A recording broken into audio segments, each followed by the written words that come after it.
ನಮ್ಮ ನೆಲ್ಯಾಡಿಯ ಉದ್ಯಮಿ ಕೊಡುಗೈ ದಾನಿಗಳು ಆಗಿರ್ತಕ್ಕಂತಹ ಶ್ರೀಯುತ UP ವರ್ಗೀಸ್ರವರು ದಿನಾಂಕ 4ನೇ ತಾರೀಕಿನಂದು ನಿಧನರಾಗಿರುವಂತಹ ವಿಷಯ ವಿಷಾದನೀಯವಾಗಿರತಕ್ಕಂತಹ ಸಂಗತಿ. ನಮಗೆಲ್ಲರಿಗೂ ಒಂದು ಬಹಳ ದೊಡ್ಡ ನಷ್ಟ, ನಮ್ಮ ಸಮಾಜಕ್ಕೆ, ನಮ್ಮ ದೇಶಕ್ಕೆ ಒಂದು ನಷ್ಟ ಅಂತ ನಾವು ತಿಳ್ಕೊಂಡಿದ್ದೇವೆ. ಈ ಸಂದರ್ಭದಲ್ಲಿ ಅವರ ಎಲ್ಲ ಅಭಿಮಾನಿಗಳು, ಹಿತೈಷಿಗಳು, ಬಂಧು ಮಿತ್ರರು ಸೇರಿಕೊಂಡು ಅವರಿಗೆ ಒಂದು ನುಡಿ ನಮನವನ್ನು ಸಲ್ಲಿಸ್ತಕ್ಕಂತಹ ಒಂದು ಸಾರ್ವಜನಿಕ ಶ್ರದ್ಧಾಂಜಲಿ ಕಾರ್ಯಕ್ರಮವನ್ನು ನಾವು ಇವತ್ತು ಇಟ್ಟುಕೊಂಡಿದ್ದೇವೆ. ನೀವೆಲ್ಲ ಬಂದಿದ್ದೀರಾ, ನಮಗೆಲ್ಲರಿಗೂ ವಂದನೆಗಳನ್ನು ಸಲ್ಲಿಸ್ತಾ ಇದ್ದೇವೆ. ಆತ್ಮೀಯರೇ, ಸರ್ವಶಕ್ತನಾದಂತಹ ಭಗವಂತನನ್ನು ಸ್ಮರಿಸಿಕೊಂಡು ತೇನ ವಿನ ತೃಣಮಪಿನ ಚಲತೆ ಎಂಬ ಹಾಗೆ ಭಗವಂತನ ಇಚ್ಛೆ ಇಲ್ಲದೆ ಯಾವುದೇ ಒಂದು ವಸ್ತು ಕೂಡ ಈ ಭೂಮಿಯ ಮೇಲೆ ಚಲಿಸಲಿಕ್ಕೆ ಸಾಧ್ಯ ಇಲ್ಲ. ಹಾಗಾಗಿ ಎಲ್ಲವೂ ಕೂಡ ಭಗವಂತನ ಇಚ್ಛೆಯೇ ಆಗಿರುತ್ತದೆ. ಅವನ ಮುಂದೆ ನಾವು ಏನೂ ಅಲ್ಲ. ಈ ಸಂದರ್ಭದಲ್ಲಿ UP ವರ್ಗೀಸ್ ಅವರನ್ನು ಸ್ಮರಿಸಿಕೊಂಡು ಅವ್ರ ಬಗ್ಗೆ ನುಡಿ ನಮನವನ್ನು ಸಲ್ಲಿಸ್ತಕ್ಕಂತಹ ಈ ಒಂದು ಕಾರ್ಯಕ್ರಮ, ಸಂಸ್ಥೆಯ ಸಂಚಾಲಕರು ಈ ಸಂದರ್ಭದಲ್ಲಿ ಪ್ರಾಸ್ತಾವಿಕವಾಗಿ ಅವರ ಬಗ್ಗೆ ಒಂದೆರಡು ಮಾತುಗಳನ್ನು ಆಡಬೇಕು ಅಂತ ನಾವು ವಿನಂತಿಸಿಕೊಳ್ತಾ ಇದ್ದೇವೆ. ನಾವೆಲ್ಲ ಸೇರಿದ್ದೇವೆ ಸಂಸ್ಥೆಗೆ. ಈ ಒಂದು ಸಂದರ್ಭದಲ್ಲಿ ನೀವೆಲ್ಲ ಅನೇಕ ನಮ್ಮ ಸಂಘ ಸಂಸ್ಥೆಗಳು ಕೂಡಿಕೊಂಡು ಈ ಒಂದು ಕಾರ್ಯಕ್ರಮವನ್ನು ಆಯೋಜಿಸುವಂಥ ದೃಷ್ಟಿಯಿಂದ ನಾವು ಕೂಡಿದ್ದೇವೆ. ಬಂದಂಥ ಎಲ್ಲ ಆತ್ಮೀಯರಿಗೂ ನನ್ನ ಹೃದಯ ತುಂಬಿದ ನಮನಗಳನ್ನು ಸಲ್ಲಿಸಿ, ಈ ಒಂದು ಕಾರ್ಯಕ್ರಮ ಇಲ್ಲಿ ಆಯೋಜಿಸಲಿಕ್ಕೆ ನಮ್ಮ ಜಯಾನಂದ ಬಂಟ್ರಿಯಾಲರು ನನ್ನೊಟ್ಟಿಗೆ ಕೇಳಿದಾಗ ಖಂಡಿತವಾಗಿ ನಾವು ಮಾಡಬೇಕು. ಅವರು ನಾಡಿಗೆ ನೀಡಿದಂತಹ ಕೊಡುಗೆಯನ್ನು ಸ್ಮರಿಸಿಕೊಂಡು ಅವರಿಗೆ ನುಡಿ ನಮನವನ್ನು ಸಲ್ಲಿಸಬೇಕು ಅಂತನಲ್ಲಿ ಇರುವಂಥದ್ದೇ. ಹುಟ್ಟು ಆಕಸ್ಮಿಕ, ಆದರೆ ಮರಣ ಹೇಳುವಂಥದ್ದು ಅದು ವಾಸ್ತವವಾಗಿ ನಡೆಯಲೇಬೇಕಾದಂಥ ಸಂಗತಿ. ಅದು ಯಾವಾಗ ಬರ್ತದೆ, ಏನು ಬರ್ತದೆ ಅಂತ ಹೇಳಲಿಕ್ಕೆ ಬರೋದಿಲ್ಲ. ಅವರ ಒಂದೊಂದು ವಯಸ್ಸಿನಲ್ಲಿ, ಕಡಿಮೆ ವಯಸ್ಸಿನವರು ತೀರಿಕೊಂಡಂಥದ್ದು ನಮಗೆ ಘಟನೆಗಳಲ್ಲಿದೆ. ಪ್ರಾಯ ಆದವರು ತೀರಿಕೊಳ್ಳುವಂಥ ಸಮಸ್ಯೆ ನಾವು ಓದ್ತೇವೆ, ಕಾಣ್ತೇವೆ. ಇದೆಲ್ಲ ನಾವು ಹುಟ್ಟು ಸಾವುಗಳ ಲೆಕ್ಕಾಚಾರ ಹಾಕುವಾಗ ನಡೀತಾ ಇರ್ತದೆ. ಇಲ್ಲಿ ನಮ್ಮದೇನೂ ಇಲ್ಲ. ನಾವು ಇಲ್ಲಿ ಏನು ಗಳಿಸುತ್ತೇವೆ, ಏನು ಕೊಂಡೊಯ್ಯುವುದಿಲ್ಲ. ನಾವು ದುಡಿಯುತ್ತೇವೆ. ಇಲ್ಲಿ ಗಳಿಸಿದ್ದೇನೆ ಏನು ಕೊಂಡೋಗುವುದಿಲ್ಲ. ಅದಕ್ಕೆ ನಾವು ಅಲೆಕ್ಸಾಂಡರ್ನ ಬದುಕನ್ನು ನಾವು ಅವರ ಜೀವನ ಚರಿತ್ರೆಯಲ್ಲಿ ಅಲೆಕ್ಸಾಂಡರ್ ಏನೋ ಇಡೀ ಸಾಮ್ರಾಜ್ಯವನ್ನೇ, ಪ್ರಪಂಚವನ್ನೇ ಗೆಲ್ಲಬೇಕಂತ ಹೊರಟಂಥ ಅಲೆಕ್ಸಾಂಡರ್ ಮರಣ ಹೊಂದುವ ಮೊದಲು ಹೇಳಿದ ಒಂದು ಮಾತು, ನಾನು ಮರಣ ಹೊಂದಿ ನನ್ನ ಶವವನ್ನು ಕೊಂಡೋಗುವಾಗ ನನ್ನ 2 ಕೈಗಳನ್ನು ಶವಪೆಟ್ಟಿಗೆ ಹೊರಗೆ ಇಟ್ಟು ಬಿಡಬೇಕು ಅಂತ ಹೇಳಿದ. ಯಾಕೆ? ನಾನು ಏನೂ ಕೊಂಡೋಗ್ತಾ ಇಲ್ಲ. ನಾನು ಏನೇನೋ ಗಳಿಸಿದೆ, ಅನೇಕ ದೇಶಗಳನ್ನು ಗೆದ್ದೆ, ನಾನು ಭಾರತಕ್ಕೂ ಕೂಡ ಬಂದಿದ್ದಾರೆ. ಆದರೆ ನಾನು ಏನು ಕೊಂಡೋಗೋದಿಲ್ಲ ಅಂತ ಜನತೆಗೆ ಗೊತ್ತಾಗಲಿ ಅಂತ 2 ಕೈಗಳನ್ನು ಆ ಕಾಫಿನಿಗೆ ತೂತು ಮಾಡಿ ಅದರೊಳಗಿಂದ ಹೊರಗಡೆ ಇಟ್ಟದ್ದು. ಅದನ್ನು ಇದು ಯಾಕೆ, ಆ ನಿದರ್ಶನ ಯಾಕೆ ಅಂತ ಹೇಳಿದರೆ ನಾವು ಏನನ್ನು ಕೊಂಡೋಗೋದಿಲ್ಲ. ನಮ್ಮ ವರ್ಗೀಸ್ರವರು ತುಂಬ ದುಡಿದಿದ್ದಾರೆ. ನನಗೆ ಗೊತ್ತಿದೆ, 45 ವರ್ಷಗಳ ಬದುಕಿನಲ್ಲಿ ನಾನು ಅವರನ್ನು ಕಂಡಿದ್ದೇನೆ. ಇಲ್ಲಿ ಇರುವಾಗದಿಂದ ಅವರ ದುಡಿಮೆ ಎಲ್ಲ ನನಗೆ ಗೊತ್ತಿದೆ. ಅವರು ತುಂಬ ಗಳಿಸಿದ್ದಾರೆ, ತುಂಬ ಜನಕ್ಕೆ ಕೊಟ್ಟಿದ್ದಾರೆ. ಅದು ಯಾವುದನ್ನು ನಾನು ಇಲ್ಲಿ ಪ್ರಸ್ತಾಪಿಸುವುದಿಲ್ಲ. ಕೊನೆಗೆ ನಾವು ಹೋಗ್ತೇವೆ. ಇವತ್ತು ನಾನು ಒಳ್ಳೆ ಡ್ರೆಸ್ಸೆಲ್ಲ ಮಾಡಿ ಹೊರಡುವಾಗ ಕನ್ನಡಿಯೆಲ್ಲ ನೋಡಿ ನಾನು ಹೋಗಬೇಕಾದಂಥ ಸ್ಥಳಕ್ಕೆ ನಾನು ಹೋಗ್ತೇನೆ. ಶಾಲೆಗೆ ಹೋಗ್ಬೇಕಾದ್ರೆ ಶಾಲೆ ಹೋಗ್ತೇನೆ, ಮಂಗಳೂರಿಗೆ ಹೋಗ್ತೇನೆ. ಕೊನೆಗೆ ಆಗಲ್ಲ. ನಾನು ಡ್ರೆಸ್ಸು ಮಾಡೋದಿಲ್ಲ, ಯಾರೋ ಡ್ರೆಸ್ಸು ಉಡಿಸುವುದು ನಮಗೆ. ನನಗೆ ಹೋಗಬೇಕಾದಂಥ ಸ್ಥಳಕ್ಕೆಲ್ಲ ನಾನು ಹೋಗೋದು, ಅವರಿಗೆ ಬೇಕಾದ ಸ್ಥಳಕ್ಕೆ ನನ್ನನ್ನು ಕೊಂಡೋಗುವಂಥದ್ದು. ನಾನು ಉಡಬೇಕಾದ ಬಟ್ಟೆಯನ್ನೆಲ್ಲ ನಾವು ಉಡುವುದು, ಅವರಿಗೆ ಬೇಕಾದ ಬಟ್ಟೆಯನ್ನು ಉಡಿಸುವುದು, ಉಡಿಸಿ ನಮ್ಮನ್ನು ಕಳಿಸುವಂಥದ್ದು. ಇದೆಲ್ಲ ಮರಣವನ್ನು ನಾವು ಕಂಡಾಗ ನಮ್ಮ ಜೀವನದಲ್ಲಿ ನಾವು ಇದನ್ನೆಲ್ಲ ಅರ್ಥೈಸಿಕೊಳ್ಳಬೇಕು. ನಮ್ಮ ಸತ್ಕಾರ್ಯಗಳು ಏನು ನಾವು ಈ ಪ್ರಪಂಚದಲ್ಲಿ ಇದ್ದಾಗ ಮಾಡಿದ್ದೇವೆ, ಬದುಕಿನಲ್ಲಿ ನಾವು ಒಳ್ಳೆಯ ಕಾರ್ಯ ಏನು ಮಾಡಿದ್ದೇನೆ ಅದು ಮಾತ್ರ ನಮ್ಮನ್ನು ಮತ್ತೆ ನೆನೆಸಿಕೊಳ್ಳುವಂಥದ್ದು. ನಾವು ಜೀವನದಲ್ಲಿ ಈ ಸಮಾಜಕ್ಕೆ ಏನಾದರೂ ಕೊಡುಗೆ ಕೊಟ್ಟಿದ್ದರೆ ಜನ ನೆನೆಸಿಕೊಳ್ತಾರೆ, ಅದು ನಮ್ಮ ಹೃದಯಗಳಲ್ಲಿ ಉಳಿತದದು. ಇವತ್ತು ವರ್ಗೀಸರ ಆತ್ಮ ಪ್ರಶಾಂತವಾಗಿ ಇವತ್ತು ಹೋದರೂ ಕೂಡ ನಮ್ಮ ಹೃದಯಗಳಲ್ಲಿ ಅವರು ನೆಲೆಸಿಕೊಂಡಿದ್ದಾರೆ. ಅದು ಅವರು ಗಳಿಸಿದಂತಹ ಪ್ರೀತಿಯದು. ಹೀಗೆ ಅವರ ಆತ್ಮ ಶಾಂತಿಯಿಂದ ಇರಲಿ. ಅವರ ಕುಟುಂಬ ಶಾಜಿ ಇರಬಹುದು, ದೊಡ್ಡ ಮಗ ಶಿಬು ಇರ್ಬೋದು, ಸೆಲಿನ್ ಇರ್ಬೋದು, ಮತ್ತು ಶೈಜು ಇರ್ಬೋದು, ಮತ್ತು ಶೈಬಿ, ಇವರೆಲ್ಲ ನಮ್ಮ ವಿದ್ಯಾರ್ಥಿಗಳು. ಆ ಮಕ್ಕಳನ್ನೆಲ್ಲ ನಾನು ಹತ್ತಿರದಿಂದ, ಅವರೆಲ್ಲ ಸಣ್ಣ ಪ್ರಾಯದಿಂದಲೇ, ಈಗ ಅವರೆಷ್ಟು ಪ್ರಾಯ ಆಗಿದೆ ಅಂತ ಹೇಳಿ ನನಗೆ ಅಂದಾಜು ಇವರು ಮೊನ್ನೆ ಹೇಳಿದ ಮೇಲೆ ಮಾತ್ರ 79 ವಯಸ್ಸು ಆಯಿತು ಅಂತೇಳಿ ಅವರನ್ನು ನೋಡಿದರೆ ಹಾಗೆ ಅನಿಸ್ತಿದೆ, ನನಗೆ ನಾನೇ ಸೀನಿಯರ್ ಇರ್ಬೋದು ಅಂತ. ಕೊನೆ ನೋಡೋದು ಅವರು 79, 80 ಆಯಿತು ಅಂತ ಖಂಡಿತ. ಆದರೆ ಹೈಟ್ ಕಡಿಮೆ ಇದ್ದರಿಂದ ಪ್ರಾಯ ಅನಿಸ್ತಿರಲಿಲ್ಲ. ನಾನು ಯಾವಾಗಲೂ ಪತ್ರೋಸೇಟ ನಮ್ಮ PS ಜಾನ್ನ ತಂದೆಯವರನ್ನೆಲ್ಲ ನೋಡುವಾಗ ಅನಿಸುವುದು ನನಗೆ, ಅವರಿಗೆಲ್ಲ ಪ್ರಾಯ ಆದರೂ ಗೊತ್ತಾಗ್ತಿರಲಿಲ್ಲ, ಅಂದರೆ ಹೈಟ್ ಕಡಿಮೆ ಇತ್ತು. ಈ ಹೈಟ್ ಕಡಿಮೆ ಅವರಿಗೆ ಪ್ರಾಯ ಆದರೆ ಗೊತ್ತಾಗೋದಿಲ್ಲ. ಅವರೊಂದು ನಿಕ್ಕರ ಚಡ್ಡಿಯೆಲ್ಲ ಹಾಕ್ಕೊಂಡು ಬಂದ ಶಾಲೆಗೆ ಬೇಕಾದ್ರೂ ಬರ್ಬೋದು. ಹಾಗೆ ಶಾಜಿ ಬರಬೇಡ ಆಯಿತಾ. ನಾನು ಹೇಳಿದ್ದು ಅವರ ಪ್ರಾಯ ನಮಗೆ ಗೊತ್ತಾಗಿದೆ, ಅಷ್ಟು ದುಡಿಯುತ್ತಿದ್ದರು ಅವರು, ಕೊನೆಯ ದಿನದವರೆಗೂ ದುಡಿಯುತ್ತಿದ್ದು. ಯಾಕೆ ನನಗೆ ಮನೆಯಲ್ಲಿ ಗೊತ್ತಾಗ್ತದೆ ಅವರಲ್ಲಿ ಕೆಲಸ ಮಾಡೋದು, ಪರ ಕೇಳ್ತಿದ್ವು, ಅಂದರೆ ಇದೆಲ್ಲ ಎಳೆಯುವುದು ಬರೆಯುವುದೆಲ್ಲ ಮಾಡ್ತಾ ಇರ್ತಾರೆ ಅವರು. ಅಂಥ ಒಂದು ದುಡಿಮೆಯ ವ್ಯಕ್ತಿಯಾಗಿ ಅವರು ಗಳಿಸಿದ್ದನ್ನು ಅನೇಕ ಸಮಾಜಕ್ಕೆ ಅವರು ಕೊಟ್ಟಿದ್ದಾರೆ. ಅವರ ಮಕ್ಕಳು ಅದನ್ನೆಲ್ಲ ಅವರು ಮಾಡಿದ ಕೆಲಸವನ್ನು ಮುಂದುವರಿಸಲಿ. ಆ ದುಡಿಯುವ ಅವರ ಮನೋಭಾವನೆ ದೇಶಕ್ಕೆ, ಸಮಾಜಕ್ಕೆ ಅವರು ಒಳ್ಳೆಯ ಕಾರ್ಯಗಳನ್ನು ಮಾಡುತ್ತಿದ್ದದನ್ನು ಮುಂದುವರಿಸಿಕೊಂಡು ಹೋಗಲಿ. ಅವರ ಪ್ರಾಯಕ್ಕೆ ಅವರ ಓಟವನ್ನೆಲ್ಲ ಓಡಿದ, ನಾವು ಎಲ್ಲಿ ಹೇಳಿದೆ, ಓಟವೆಲ್ಲ ಓಡಿ ಮುಗಿಸಿ ಅವರು ಸ್ವರ್ಗಸ್ಥರಾಗಿದ್ದಾರೆ. ಅವರಿಗೆ ಸ್ವರ್ಗದಲ್ಲಿ ಸ್ಥಾನ ಸಿಗಬೇಕಿದ್ರೆ ನಾವೆಲ್ಲ ಪ್ರಾರ್ಥನೆ ಮಾಡಬೇಕು. ಅವರೇನಾದರೂ ಜೀವನದಲ್ಲಿ ಮಾಡಿದಂತಹ ತಪ್ಪುಗಳು, ನಮ್ಮಲ್ಲಿ ಹಾಗೆ ನಮ್ಮ ಮರಣದ ಕಾಲದಲ್ಲಿ ನಾವು ಹೇಳೋದು, ಏನಾದರೂ ತಪ್ಪುಗಳನ್ನು ಮಾಡಿದರೆ, ಏನಾದರೂ ಪಾಪಗಳನ್ನು ಮಾಡಿದರೆ ಅದನ್ನೆಲ್ಲ ಮನ್ನಿಸು ದೇವರೇ ಅಂತ ನಾವು ಸಹ ಪ್ರಾರ್ಥನೆ ಮಾಡೋದು. ಮನ್ನಿಸಿ ನಿನ್ನ ರಾಜ್ಯಕ್ಕೆ ಅವನಿಗೆ ಒಂದು ಪ್ರವೇಶವನ್ನು ಕೊಡಬೇಕು ಅಂತ ನಾವು ಪ್ರಾರ್ಥನೆ ಮಾಡ್ತೇವೆ.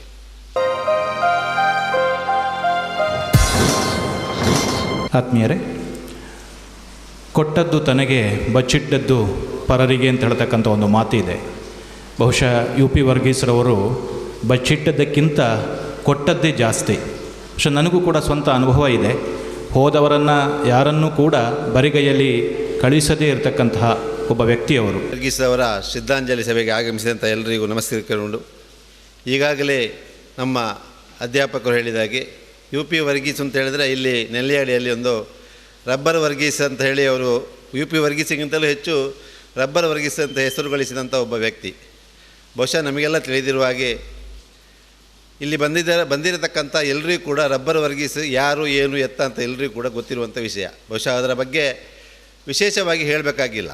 ಇವತ್ತು ಒಬ್ಬ ಕಠಿಣ ಶ್ರಮ ವಹಿಸಿ ಅಥವಾ ಕೇವಲ ಒಂದು 4 ಗಂಟೆ, ಇಡೀ 24 ಗಂಟೆಯಲ್ಲಿ 4 ಗಂಟೆಗೆ ರೆಸ್ಟನ್ನು ಮಾಡಿ ಉಳಿದೆಲ್ಲ ಸಮಯಗಳಲ್ಲಿ ಕೆಲಸ ಮಾಡಿ ಇವತ್ತು ಝೀರೋದಿಂದ, ಬಹುಶಃ ನಮಗೆಲ್ಲ ತಿಳಿದಿರೋ ಹಾಗೆ ನೆಲ್ಯಾಡಿಯಲ್ಲಿ ಒಂದು ಸಣ್ಣ ಹೋಟ್ಲು ಉದ್ಯಮವನ್ನು ಮಾಡಿಕೊಂಡಿರುವಂಥ ಸಂದರ್ಭದಲ್ಲಿ ಕೂಡ ನನಗೆ ನೆನಪಿದೆ. ಅದರ ನಂತರ ಅವರ ಬೆಳವಣಿಗೆಯನ್ನು ನಮಗೆಲ್ಲ ಯುವಕರಿಗೆ ಅಥವಾ ಈಗಿನ ಪೀಳಿಗೆಗೆ ಒಂದು ರೀತಿಯಲ್ಲಿ ಮಾದರಿಯನ್ನಾಗಿ ಇವತ್ತು ನೆಲ್ಯಾಡಿಗೆ ವಿಶೇಷವಾಗಿ ಆರ್ಥಿಕ ಒಂದು ಬುನಾದಿಯನ್ನು ಹಾಕಿಕೊಟ್ಟಂಥ ವರ್ಗೀಸ್ ಅವರು. ಇವತ್ತು ಬೇರೆ ಬೇರೆ ಈ ಶಾಲೆಯಲ್ಲಿ ನಾನು ಓದಿದ್ದೇನೆ. ಇವತ್ತು ಬೇರೆ ಬೇರೆ ಡಿಗ್ರಿಗಳನ್ನು ಮಾಡುವಂಥದ್ದು ನಾವು ಬೇರೆ ಬೇರೆ ಇವತ್ತು ವ್ಯವಸ್ಥೆಯಲ್ಲಿ ಇದೆ.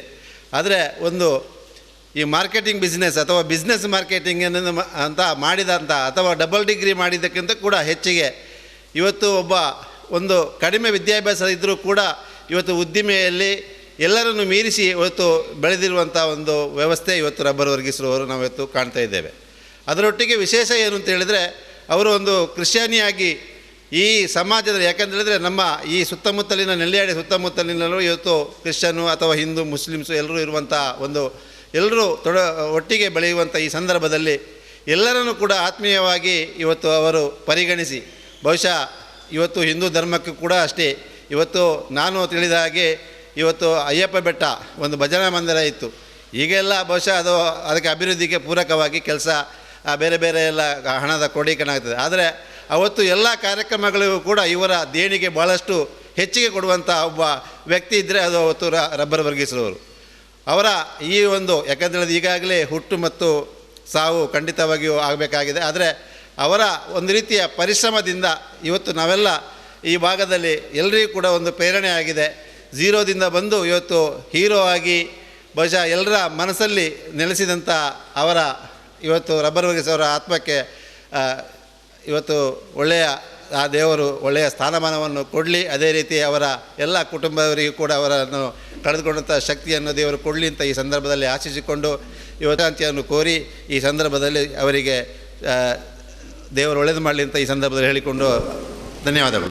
ಮಾರ್ಗದರ್ಶಕರು ದಿವಂಗತ ಯು ಪಿ ವರ್ಗೀಸ್ರವರ ದಿವ್ಯ ಆತ್ಮಕ್ಕೆ ಸದ್ಗತಿ ಸಿಗಲಿ ಅಂತ ಪ್ರಾರ್ಥನೆಯನ್ನು ಮಾಡುತ್ತಾ,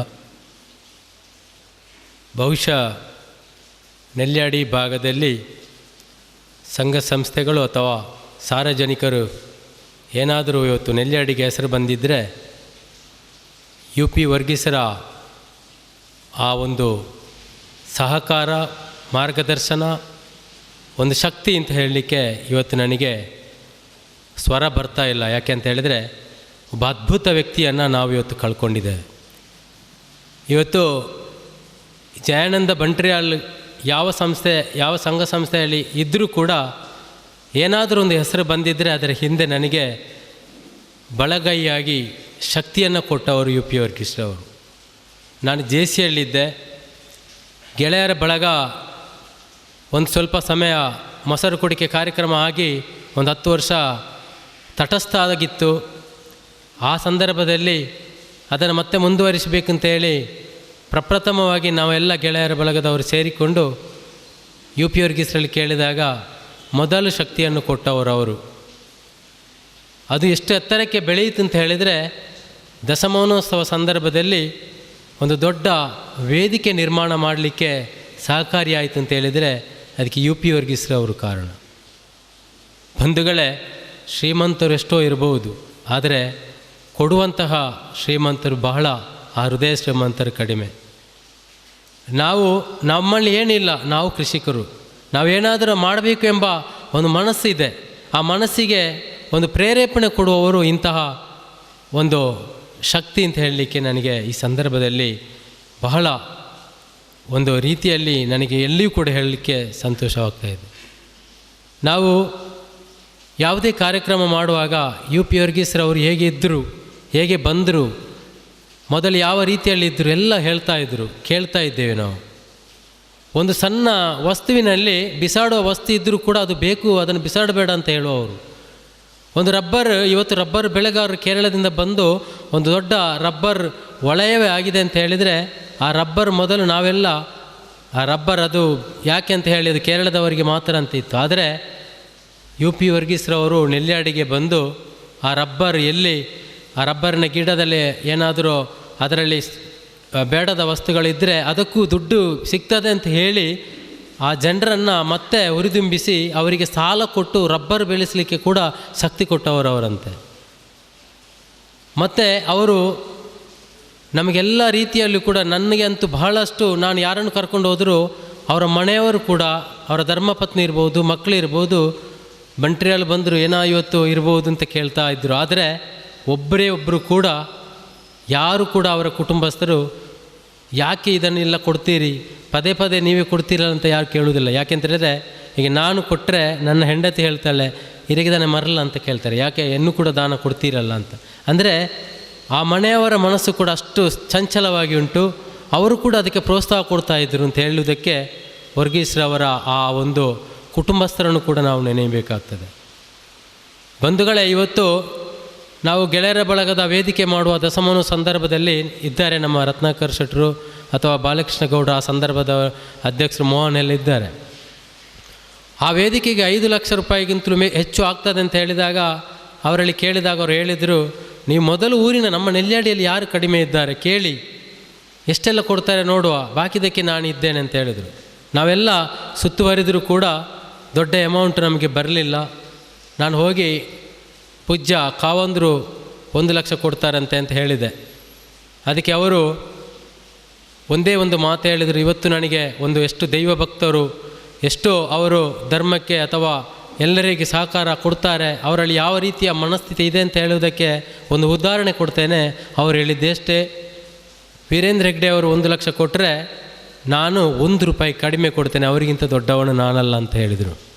ಬಂಧುಗಳೇ, ಇದು ನನಗೆ ಖಂಡಿತವಾಗಿಯೂ ಅವರಲ್ಲಿ ಎಷ್ಟು ಆ ಒಂದು ಬಾಂಧವ್ಯ ಮತ್ತು ಅವರ ಮನಸ್ಸು ಹೇಗಿದೆ ಅಂತ ಹೇಳುವುದನ್ನು, ಯಾವತ್ತು ಅವರು ದುಡ್ಡು ಇದೆ ಅಥವಾ ನಾನು ಯಾರು ದುಡ್ಡು ಮಾಡಿದ್ದು ಹೇಗೆ ಅಂತ ಹೇಳಿದರೆ ನಮಗೆ ಗೊತ್ತಿದೆ. ಕಷ್ಟಪಟ್ಟು ಅವರೇ ಕೆಲಸ ಮಾಡಿ ಅದರಿಂದ ಸಂಪಾದನೆ ಮಾಡಿದ್ದನ್ನು ನನಗೆ ಹೇಳ್ತಾಯಿದ್ರು, ನೀನು ಖರ್ಚು ಮಾಡ್ತೀವಿ ಮಾರ, ನಾವು ಕೊಟ್ಟದ್ದಿಷ್ಟು, ನೀವು ನಿಮ್ಮ ಖರ್ಚು ನೋಡಿದರೆ ದೊಡ್ಡದಿದೆ, ನೀನು ಯಾಕೆ ಕೈಯಿಂದ ಆಗ್ತಾ ಇದ್ದೀರಾ ನೀವು? ನಾನಾದರೆ ನನಗೆ ಲಾಭದಲ್ಲಿ ಕೊಡ್ತಾ ಇದ್ದೇನೆ, ಅಥವಾ ನಾನು ಅದರಲ್ಲಿ ಏನಾದರೂ ನನಗೆ ಬಂದರೆ ಅದನ್ನು ಸಮಾಜಕ್ಕೆ ಕೊಡ್ತೇನೆ ಅಂತ ಹೇಳ್ತಾಯಿದ್ರು. ಇಂತಹ ಒಬ್ಬ ಅದ್ಭುತ ವ್ಯಕ್ತಿ ನಮಗೆಲ್ಲ ಇವತ್ತು ಈ ನೆಲ್ಯಾಡಿ ಭಾಗದ ಜನರಿಗೆ, ನಾವು ಯುವಜನ ಒಕ್ಕೂಟ ಮಾಡುವಾಗ ಇಲ್ಲಿದ್ದಾರೆ ಎಲ್ಲ ಜನಪ್ರತಿನಿಧಿಗಳು. ಆ ಸಂದರ್ಭದಲ್ಲಿ ಯುವಜನ ಒಕ್ಕೂಟ ಮಾಡುವಾಗ ದೊಡ್ಡ ಖರ್ಚಿತ್ತು. ಆವಾಗಲೂ ಅವರು ಬಂದು ನಾನಿದ್ದೇನೆ ಅದನ್ನು ಮಾಡಿ ಅಂತ ಹೇಳಿದ್ರು, ಯಶಸ್ವಿಯನ್ನು ಮಾಡಿದ್ವು ನಾವು. ಗ್ರಾಮಾಭಿವೃದ್ಧಿ ಯೋಜನೆಯಲ್ಲಿ ಕೃಷಿ ಮೇಳ ಮಾಡುವಾಗ ತಾಲೂಕು ಮಟ್ಟದಕ್ಕೂ ಕೇಳಿದಾಗ ಕೂಡ ಅವರು ಬಂದು ನಾನಿದ್ದೇನೆ ಅಂತ ಹೇಳಿದರು. ಯಾವಾಗ ಅವರು ನಾನಿದ್ದೇನೆ ಅಂತ ಹೇಳಿದ್ದಾರೋ ಅವತ್ತಿನಿಂದ ನೆಲ್ಯಾಡಿ ಪ್ರದೇಶದ ಯಾವುದೇ ಕಾರ್ಯಕ್ರಮ ಕೂಡ ತಾಲೂಕು ಜಿಲ್ಲಾ ಮಟ್ಟದಲ್ಲಿ ಹೆಸರನ್ನು ಗಳಿಸಿದೆ ಅಂತ ಹೇಳಿದರೆ ಅದರ ಹಿಂದೆ ಕೊಡುವಂತಹ ದಾನಿ UP ವರ್ಗೀಸ್ರದ್ದಿದೆ ಅಂತ ಹೇಳಲಿಕ್ಕೆ ನಾನು ಇಷ್ಟಪಡ್ತಾ ಇದ್ದೇನೆ. ಇಂತಹ ಬಹಳ ಒಂದು ದೊಡ್ಡಸ್ತಿಕೆ ಅಥವಾ ಅವರು ಯಾವುದೇ ಒಂದು ಕೆಲಸ ಕಾರ್ಯ ಮಾಡುವುದಾಗಲಿ, ಅಥವಾ ಅವರ ಇಷ್ಟೆಲ್ಲ ಫ್ಯಾಕ್ಟ್ರಿಗಳಿದ್ದೆ, ಇಷ್ಟೆಲ್ಲ ಜಾಗ ಇದ್ದೆ, ಆದರೆ ನಾವೊಂದು RTC ತಿದ್ದುಪಡಿ ಮಾಡಬೇಕಾದ್ರೆ ಅದೆಷ್ಟು ಪರದಾಡ್ತಾ ಇದ್ದೇವೆ. ಅವರೊಬ್ಬರೇ ಯಾರನ್ನೂ ಇಟ್ಟುಕೊಳ್ಳದೆ ಒಬ್ಬರೇ ಹೋಗಿ ಎಲ್ಲ ಕಚೇರಿಗಳಿಗೆ ಹೋಗಿ ಮಾಡಿಕೊಂಡು ಬರ್ತಾರೆ ಅಂತ ಹೇಳಿದರೆ ಅವರಲ್ಲಿ ಎಷ್ಟು ಆ ಒಂದು ಬಾಂಧವ್ಯ ಇತ್ತು, ಅಥವಾ ಎಷ್ಟು ಅಧಿಕಾರಿಗಳು ಅವರು ಯಾವುದು ಆಗೋದಿಲ್ಲ ಅಂತ ಖಂಡಿತವಾಗಿ ಅವ್ರು ಮಾಡ್ತಾರಲ್ಲ, ಯಾಕೆ ಆಗೋದಿಲ್ಲ ಅಂತ ನಮಗೆ ಪ್ರಶ್ನೆ ಮಾಡ್ತಾಯಿದ್ರು, ಮಾಡಿಕೊಂಡು ಬರ್ತಾಯಿದ್ರು. ಅಂತಹ ಒಂದು ಶಕ್ತಿ ಇತ್ತು ಅವರ ಹತ್ರ. ನಾವು JCಯಲ್ಲಿ ಗಾಂಧಿ ಪ್ರತಿಮೆ ಮಾಡುವಾಗ ಕೂಡ, ನಾನೊಂದು ಸಣ್ಣ ಗಾಂಧಿ ಪ್ರತಿಮೆ ಮಾಡುವಂಥ JC ಅವರು ಸಂಘ ಸಂಸ್ಥೆ ನಾವು ಕೇಳಿಕೊಂಡಾಗ ಅವ್ರು ಹೇಳಿದಿಷ್ಟೇ, ಸಣ್ಣದು ಯಾಕೆ ಮಾಡ್ತೀರಿ, ದೊಡ್ಡದು ಮಾಡಿ, ಏನಾಗಬೇಕು ಅದಕ್ಕೆ ನಾನು ಕೂಡ ಸಪೋರ್ಟ್ ಮಾಡ್ತೇನೆ ಅಂತ ಹೇಳಿ 1 ಲಕ್ಷಕ್ಕೂ ಮೆಚ್ಚಿನ ಅಮೌಂಟನ್ನು ಕೊಟ್ಟವರಿದ್ದರೆ UP ವರ್ಗೀಸ್ರವರು. ಆ ಕೊಟ್ಟರು ಕೂಡ ಮತ್ತೊಂದು ಹೇಳಿದರೆ, ಅದು ಸಣ್ಣ ಮಟ್ಟದಲ್ಲಿ ನೀವು ಅದನ್ನು ಉದ್ಘಾಟನೆ ಲೋಕಾರ್ಪಣೆ ಮಾಡಬಾರ್ದು, ಅದು ಒಬ್ಬ ಜಿಲ್ಲಾಧಿಕಾರಿಯನ್ನು ತಂದು ಮಾಡಬೇಕಂತ ಹೇಳಿದರು. ಖಂಡಿತವಾಗಿಯೂ ನಾವು ಯಾವ ಸಂಸ್ಥೆಯು ನಂಬಲಿಲ್ಲ, ಒಬ್ಬ ಜಿಲ್ಲಾಧಿಕಾರಿಯವರು ಬಂದು ಅದನ್ನು ಲೋಕಾರ್ಪಣೆ ಮಾಡಲಿಕ್ಕೆ ಬರ್ತಾರೆ ಅಂತ. ನಾನು ಖಂಡಿತ ಸರ್ ಬರ್ಬೋದು ಅಂತ ಹೇಳಿದೆ. ಯಾಕೆ ನೀನು ಬಾ ಅಂತ ಹೇಳಿ ನನ್ನನ್ನು ಕಾರಲ್ಲಿ ಕೂತ್ಕೊಂಡು ತಕ್ಷಣ ಕರ್ಕೊಂಡು ಹೋಗಿ ಜಿಲ್ಲಾಧಿಕಾರಿಯವರನ್ನು ಮಾತನಾಡಿ, ಆ ದಿವಸ ಜಿಲ್ಲಾಧಿಕಾರಿಗಳ ಬಹಳ ದೊಡ್ಡ ಕಾರ್ಯಕ್ರಮ ಮಂಗಳೂರಲ್ಲಿ ಇದ್ದರೂ ಕೂಡ ಅದನ್ನು ಬಿಟ್ಟು UP ವರ್ಗೀಸ್ರ ಮಾತು ಕೇಳಿ ಬಂದು ನಮ್ಮ ಹತ್ರ ಇದೇ ಗ್ರೌಂಡಲ್ಲಿ ಉದ್ಘಾಟನೆಯನ್ನು ಮಾಡಿ ಲೋಕಾರ್ಪಣೆ ಮಾಡಿದ್ರು ಅಂತ ಹೇಳಿದರೆ, ಇದು ನನಗೆ ಖಂಡಿತವಾಗಿ UP ವರ್ಗೀಸ್ರಲ್ಲಿ ಎಂತಹ ಶಕ್ತಿ ಇದೆ ಅಂತ ಹೇಳಲಿಕ್ಕೆ ಖಂಡಿತ ಅಂಥ ಒಂದು ವ್ಯಕ್ತಿಯನ್ನು ನಾವು ಇನ್ನು ಹುಡುಕ್ಲಿಕ್ಕಿಲ್ಲ ಅಂತ ಹೇಳ್ತಾ ಇದ್ದೇನೆ. ಇಂತಹ ಇನ್ನಷ್ಟು ವಿಚಾರಗಳಿದೆ, ನಾನು ಹೇಳುವುದಿಲ್ಲ. ಬೇರೆ ಬೇರೆ ಸಂಘ ಸಂಸ್ಥೆಗಳಿದ್ದಾರೆ, ಇಂತಹ ಪುಣ್ಯಾತ್ಮರು, ಅವರ ಮಾರ್ಗದರ್ಶನ ಮತ್ತು ಅವರ ಶಕ್ತಿ ಖಂಡಿತವಾಗಿಯೂ ಮರೆಯುವಂತಿಲ್ಲ. ನಾವು ರಾಜಕೀಯದಲ್ಲಿದ್ದಾಗಲೂ ನನಗೆ ತುಂಬ ಸಲಹೆ ಸೂಚನೆಯನ್ನು ಕೊಟ್ಟವರವರು. ನೀವು ಯಾವತ್ತೂ ಹಿಂದೆ ಇರಬಾರ್ದು, ನಾನು ಈ ಸಾರಿ ರಾಜಕೀಯ ಬರುವುದಿಲ್ಲ ಅಂತ ಒಂದು ಹೇಳಿದ್ದೆ ಅವರ ಹತ್ರ. ಯಾಕೆ ಬರುವುದಿಲ್ಲ, ನಿನಗೆ ಯಾವ ಪಕ್ಷ ಆದರೇನು, ನೀನು ಎಲ್ಲಿಯಾದರೂ ನೀನು ಬೇಕು ನಮಗೆ ಅಂತ ಹೇಳಿದವರವರು. ಯಾವುದೇ ರಾಜಕೀಯ ಪಕ್ಷವನ್ನು ಗುರುತಿಸುವವರಲ್ಲ ಅವರು. ಯಾರು ಬಂದರೂ ಯಾವ ಪಾರ್ಟಿ ಅಂತ ಕೇಳೋದಿಲ್ಲ ಅವರು, ಒಳ್ಳೆಯ ಕೆಲಸ ಮಾಡಿ ಅಂತ ಹೇಳ್ತಾರೆ. ಯಾವುದೇ ಕಾರ್ಯಕ್ರಮ ಮಾಡುವವರು ಸಾರ್ವಜನಿಕರಿಗೆ ಅನ್ನದಾನ ಮಾಡಿ ಅಂತ ಹೇಳ್ತಾರೆ. ಅನ್ನದಾನ ಮಾಡದೆ ಬರೆಗಾಯಲ್ಲಿ ಕಳಿಸಿದರೆ ಅವ್ರು ಬೈತಾರೆ, ಯಾಕೆ ಅವರಿಗೆ ಚಹಾ ತಿಂಡಿ ಕೊಡಲಿಲ್ಲ ನೀವು ಅಂತ ಕೇಳ್ತಾರೆ. ಇಂತಹ ಎಲ್ಲ ಒಂದು ವಿಚಿತ್ರವಾದಂತಹ ಒಂದು ಶಕ್ತಿ ಇದ್ದವರು UP ವರ್ಗೀಸ್ರವರು. ನೆಲ್ಯಾಡಿ ಭಾಗದ ಒಬ್ಬ ಕೊಡುಗೈ ದಾನಿಗಳಾಗಿ, ಮಾರ್ಗದರ್ಶಕರಾಗಿ ನಮಗೆ ತುಂಬಲಾರದ ಒಂದು ದೊಡ್ಡ ನಷ್ಟ ಅಂತ ಹೇಳ್ಬೋದು. ಆದರೆ ಅವರ ಆತ್ಮಕ್ಕೆ ಸದ್ಗತಿ ಸಿಗಲಿ, ಅವರ ಆ ಕುಟುಂಬ ಅವರನ್ನು ಕಳ್ಕೊಂಡಂಥ ಆ ದುಃಖ, ಆ ಪರಮಾತ್ಮ ಅವರನ್ನು ಸಹಿಸುವಂಥ ಶಕ್ತಿ ಕೊಡಲಿ.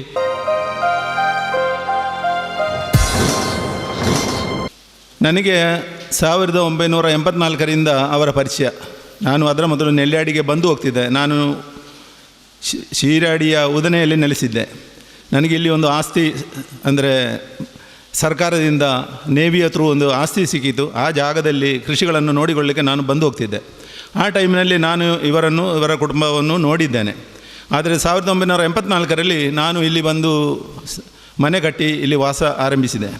ಆ ಟೈಮಿನಿಂದ ನಮ್ಮ ಒಂದು ಬಾಂಧವ್ಯ ಒಳ್ಳೆಯದಾಗಿ ಬೆಳೆಯಿತು. ಆ ಸಮಯದಲ್ಲಿ ಅವರು ರಬ್ಬರ್ ವ್ಯಾಪಾರವನ್ನು ಸಣ್ಣ ಮಟ್ಟಿನಲ್ಲಿ ಆರಂಭಿಸಿದರು. 84ನೇ ಇಸ್ವಿಯಲ್ಲಿ ನನಗೆ ನೆನಪುಂಟು. ನನಗೆ ಆಗ ಸ್ವಲ್ಪ ರಬ್ಬರ್ ಉತ್ಪತ್ತಿ ಇತ್ತು. ಅದನ್ನು ಬಂದು ಅವರೇ ಖುದ್ದಾಗಿ ಬಂದು ಅವರ ಜೀಪಿನಲ್ಲಿ ತಗೊಂಡು ಆ ವ್ಯಾಪಾರವನ್ನು ನಡೆಸ್ತಿದ್ದದು ನನಗೆ ಗೊತ್ತುಂಟು. ಆಮೇಲೆ ದಿನದಿಂದ ದಿನಕ್ಕೆ ಅವರ ರಬ್ಬರ್ ವ್ಯಾಪಾರವು ದಿನದಿಂದ ದಿನಕ್ಕೆ ಬೆಳೆಯಿತು. ಆ ರಬ್ಬರ್ ವ್ಯಾಪಾರದಲ್ಲಿ ಅವರು ಉತ್ತಮ ಸಾಧನೆಯನ್ನು ಸಾಧಿಸಿದ ಮೇಲೆ ಅವರು ಕಟ್ಟಡ ಅಂದರೆ ಜಾಗವನ್ನು ತಗೊಂಡು ಕಟ್ಟಡವನ್ನು ಕಟ್ಟುವ ಕೆಲಸದಲ್ಲಿ ಅವರು ತಮ್ಮನ್ನು ತೊಡಗಿಸಿಕೊಂಡರು. ರಿಯಲ್ ಎಸ್ಟೇಟ್ ಜಾಗಗಳನ್ನು ಖರೀದಿ ಮಾಡೋದು, ಅದನ್ನು ಸೇಲ್ ಮಾಡೋದು, ಕೃಷಿ ಜಾಗಗಳನ್ನು ಖರೀದಿ ಮಾಡೋದು, ಅದನ್ನು ಸೇಲ್ ಮಾಡೋದು ಇತ್ಯಾದಿ ವ್ಯವಹಾರಗಳಲ್ಲಿ ಅವರು ತೊಡಗಿಸಿಕೊಂಡರು.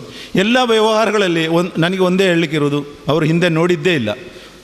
ಪ್ರತಿ ವ್ಯವಹಾರದಲ್ಲಿಯೂ ಅವರು 100ಕ್ಕೆ 100 ಸಾಧಿಸಿದರು. ಅಂದರೆ ಅವರಿಗೆ ಲಾಭ ಒಂದು ವ್ಯವಹಾರದಲ್ಲಿ ಕೂಡ ನಾನು ಅವರನ್ನು ಸೂಕ್ಷ್ಮವಾಗಿ, ಅಂದರೆ ನಮ್ಮಲ್ಲಿ ಅಷ್ಟು ಬಾಂಧವ್ಯ ಇತ್ತು, ನಾನು ಅವರನ್ನು ಕಾಣ್ತಿದ್ದೆ. ಅವರಿಗೆ ಯಾವುದೇ ಒಂದು ವ್ಯವಹಾರದಲ್ಲಿ ಎಂದೂ ನಷ್ಟವೂ ಆಗಲಿಲ್ಲ. ಅವರಿಗೆ 100ಕ್ಕೆ 100 ಲಾಭವೇ ಸಾಧಿಸಿದ್ದಾರೆ.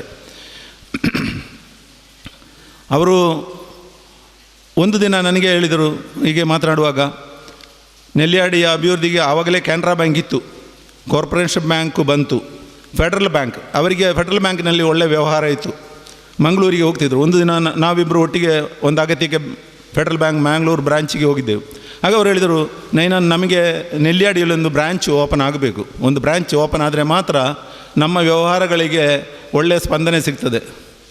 ಅವರು ಆ ಹೇಳಿದ ಮಾತು ಕೆಲವೇ ಸಮಯದಲ್ಲಿ ಫೆಡರಲ್ ಬ್ಯಾಂಕನ್ನು ನೆಲ್ಯಾಡಿಗೆ ತಂದರು. ಈ ರೀತಿ ಅವರ ಜೀವನದಲ್ಲಿ ಕಠಿಣ ಶ್ರಮ, ಒಂದು ಛಲ ಇತ್ತು. ನಾನು ಸಾಧಿಸ್ತೇನೆ ಅಂತ ಹೇಳಿದರೆ ಅವರು ಸಾಧಿಸ್ತಿದ್ದರು.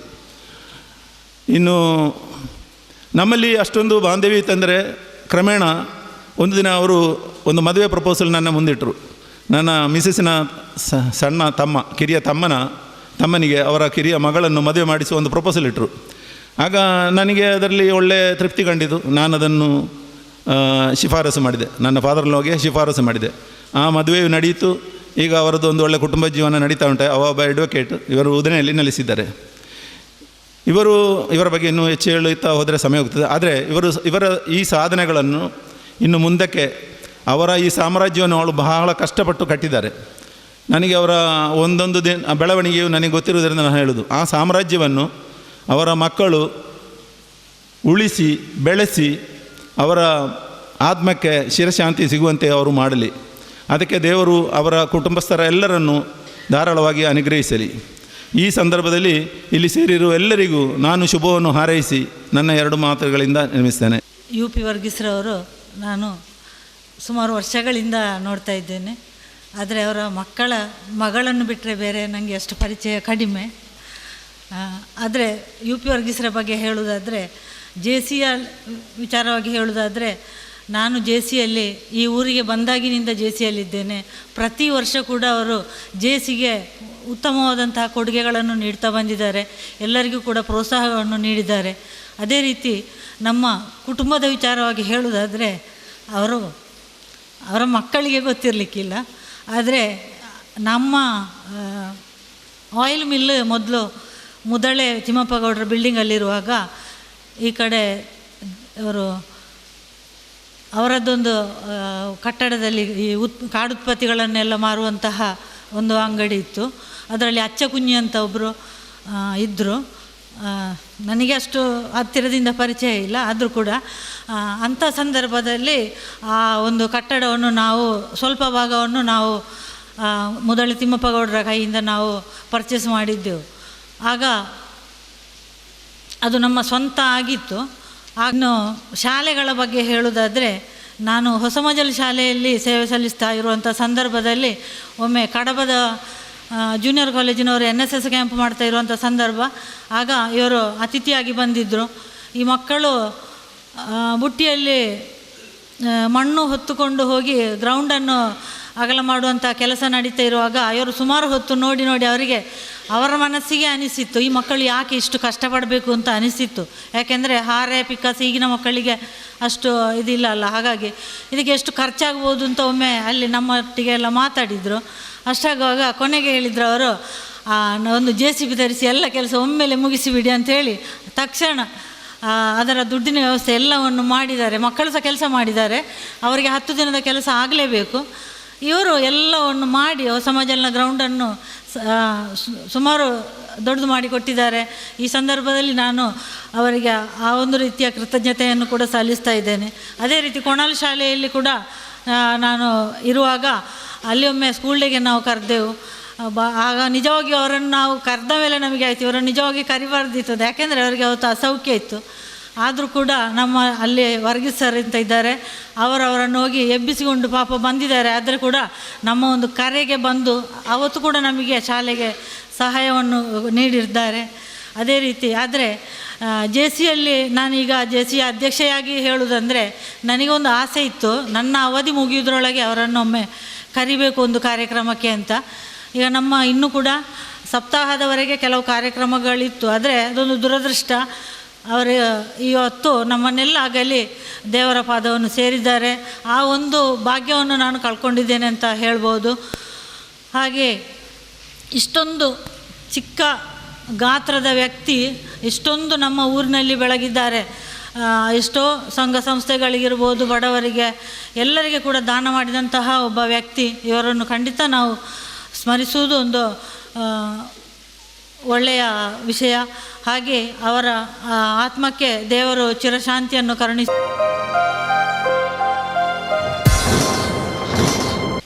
ಅಗಲಿದ ಆತ್ಮಕ್ಕೆ ದೇವರು ಚಿರಶಾಂತಿಯನ್ನು ಕೊಡಲಿ ಅಂತೇಳಿ ಪ್ರಾರ್ಥಿಸ್ತಾ ಇದ್ದೇನೆ. ಮಾನ್ಯರೇ, ಇಚ್ಛಾಶಕ್ತಿ ಇದ್ದರೆ ಏನನ್ನು ಸಾಧಿಸಬಹುದು ಎಂಬುದಕ್ಕೆ ನಮ್ಮ ಯು ಪಿ ವರ್ಗೀಸೇ ಒಂದು ನಿದರ್ಶನ. ಕಠಿಣ ಪರಿಶ್ರಮ ಇವುಗಳಲ್ಲಿದ್ದಾಗ, ಇಚ್ಛಾಶಕ್ತಿಯು ಇದ್ದಾಗ, ಅದಕ್ಕೆ ಮನೆಯವರ ಒಂದು ಸಪೋರ್ಟ್ ಇದ್ದಾಗ ಬಹುಶಃ ಮನುಷ್ಯ ಏನನ್ನು ಸಾಧಿಸಬಹುದು. ಹಾಗಾಗಿ ನಾವೆಲ್ಲ ಇವರು ಎಕ್ಸಾಂಪಲ್ ಆಗಿದ್ದಾರೆ. ನನಗೆ ಮತ್ತು ಅವರಿಗೆ ಹತ್ತಿರ, ಏಕೆಂದರೆ ನಾನು ಇಲ್ಲೇ ವಾಸವಾಗಿದ್ದದ್ದು, ಹಾಗಾಗಿ ಅವರ ಮನೆ ಎದುರಿನಲ್ಲಿ ನಾನು ಯಾವಾಗಲೂ ಹೋಗಬೇಕಿತ್ತು. ಮತ್ತು ಅವರ ಮಕ್ಕಳೆಲ್ಲ ನಮ್ಮ ವಿದ್ಯಾರ್ಥಿಗಳಾದ ಕಾರಣ ಅದು ಒಂದು ವಿಶೇಷವಾದಂಥ ಅವರಿಗೆ ಅಧ್ಯಾಪಕರ ಮೇಲೆ, ಬಹುಶಃ ನಾನು ಕಿರಿಯನಾಗಿದ್ದು ಕೂಡ ಒಬ್ಬ ಅಧ್ಯಾಪಕರಾದಾಗ ಅದಕ್ಕೆ ಕೊಡುವಂತಹ ಆ ಗೌರವ ಬೇರೆ ಇತ್ತು. ಬಾವಿಯಿಂದ ಏನಾಗ್ತದೆ, ಬಾವಿ ಕಣಿಯ ಹೊಕ್ಕಲಿದು, ಅದು ಬಹುಶಃ ಅದಕ್ಕೆ ಆ ನೀರು ಬಂತು. ನಾನು ಅವರಲ್ಲಿ ಹೇಳಿದಾಗ ಅವರು ಸ್ವತಃ ಬಂದರು, ಮನೆಗೆ ಬಂದರು, ಅದನ್ನು ನೋಡಿದರು. ಅವರಿಗೆ ನೋಡುವಾಗ ಹೌದು, ಬಾವಿಯ ನೀರೆಲ್ಲ ಕಲಿಸ್ತು, ಅದು ನೀರು ಕುಡಿಲಿಕ್ಕೆ ಬೇರೆ ನಮಗೆ ಇರಲಿಲ್ಲ, ಕುಡಿಲಿಕ್ಕೆ ನೀರು ಅದೇ ಆಗಿತ್ತು. ನೋಡಿದವರೇ ಅವರು, ಮಾಸ್ಟ್ರೇ ನಿಮಗೆ ಈ ಬಾವಿ ಹೇಳಿಸಿದಲ್ಲ, ನಿಮ್ಮ ಮನೆ ಕೂಡ, ನನ್ನ ಮನೆ ಕೂಡ ಆಗ ಬರೀ ಸಣ್ಣ ಮನೆ ಆಗಿತ್ತು, ನೀವು ಇಂಥ ಮನೆಯಲ್ಲಿ ಇರುವುದಲ್ಲ, ನೀವು ಮನೆ ಕೂಡ ಬೇರೆ ಕಟ್ಟಲಿಕ್ಕಿದೆ, ಈ ಎರಡೂ ಮನೆಗೂ ಕೂಡ ಆಗುವಂಥ ಬಾವಿ ಇಂಥ, ಅವ್ರಿಗೆ ಸ್ವಲ್ಪ ಇದು ಕೂಡ ಯಾವುದು ವಾಸ್ತುವಿನ ಬಗ್ಗೆ ಕೂಡ ಇದೆ, ಆ ನಂಬಿಕೆ ಕೂಡ ಇದೆ, ನೀವು ಇಂಥ ಕಡೆಯಲ್ಲಿ ಒಂದು ಮನೆ ಬಾವಿಗೆ ಕಟ್ಟಬೇಕು, ಬಾವಿ ತೆಗೀರಿ, ಅದಕ್ಕೆ ನಾನು ಹಣ ಕೊಡ್ತೇನೆ ಅಂತ ಕೂಡ ಹೇಳಿದರು. ಶಾಜಿ ಹಣ ಕೊಟ್ಟಿದ್ದಾನೆ ನನಗೆ. ಶಾಜಿಯ ಮಗನ ಮೂಲಕ ನನಗೆ ಹಣವನ್ನು ಕೊಡಿಸಿ, ಯಾಕೆಂದರೆ ಅದು ಬಹುಶಃ ನನಗೆ ಮತ್ತು ಶಾಜಿಗೆ ಮಾತ್ರ ಗೊತ್ತು, ಅವರಿಗೆ ಗೊತ್ತು ಅಷ್ಟೇ, ಬೇರೆ ಯಾರಿಗೂ ಇದು ಗೊತ್ತಿಲ್ಲ. ಹಾಗಾಗಿ ನಾನು ಆ ಬಾವಿಯನ್ನು ಸುಮಾರು ಹಾಳಾಗಿತ್ತು, ಮತ್ತು ಕೊನೆಗೆ ನಾನು ಅದಕ್ಕೆ ಇದೆಲ್ಲ ಹಾಕಬೇಕಾಯಿತು, ಅದು ರಿಂಗ್ಸ್ ಎಲ್ಲ ಹಾಕಬೇಕಾಯಿತು.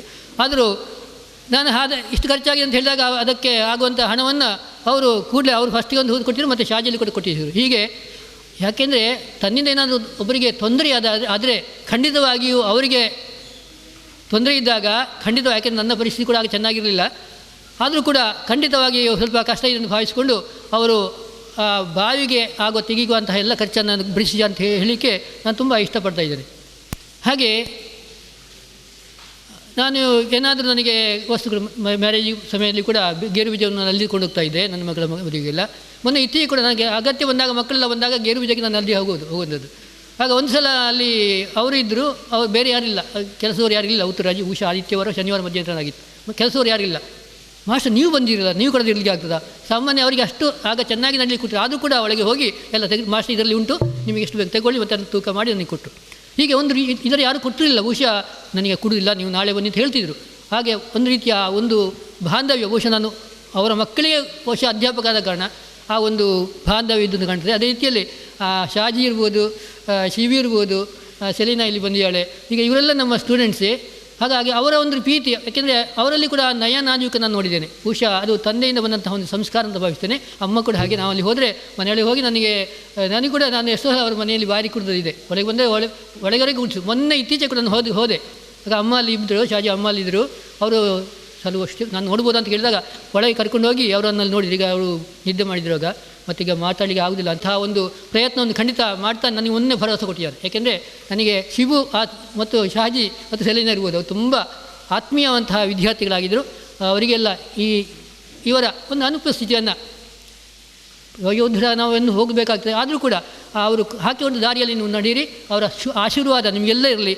ಅವರ ಆಶೀರ್ವಾದದಿಂದ ನೀವು ಇನ್ನೂ ಉದ್ಯಮವನ್ನು ಎಲ್ಲರಿಗೂ ಕೂಡ ಮಾಡೆಲಾಗಿ ಅವರಿಂದ ಚೆನ್ನಾಗಿ ಇದೊಂದು ಬರುವಂಥ ರೀತಿಯಲ್ಲಿ ನಿಮಗೆ ದೇವರು ಶಕ್ತಿಯನ್ನು ಕೊಡಲಿ, ಅವರ ಆಶೀರ್ವಾದ ಕೂಡ ಇರಲಿ ಅಂತ ಹೇಳ್ತಾ ಎಲ್ಲ ನಮ್ಮ ಸೀನಿಯರ್ ಚೇಂಬರ್ ಇಂಟರ್ನ್ಯಾಷನಲ್ ಎಲ್ಲ ನೆಲ್ಯಾಡಿ ಸದಸ್ಯ ಪರವಾಗಿ ಅವರ ಆತ್ಮಕ್ಕೆ ದೇವರು ಶಿರಶಾಂತಿ ಕರುಣಿಸಿ ಪ್ರಾರ್ಥಿಸಿ ನಮ್ಮ ಮಾತು ನಮಗಿಸ್ತೇವೆ. Thank you sir.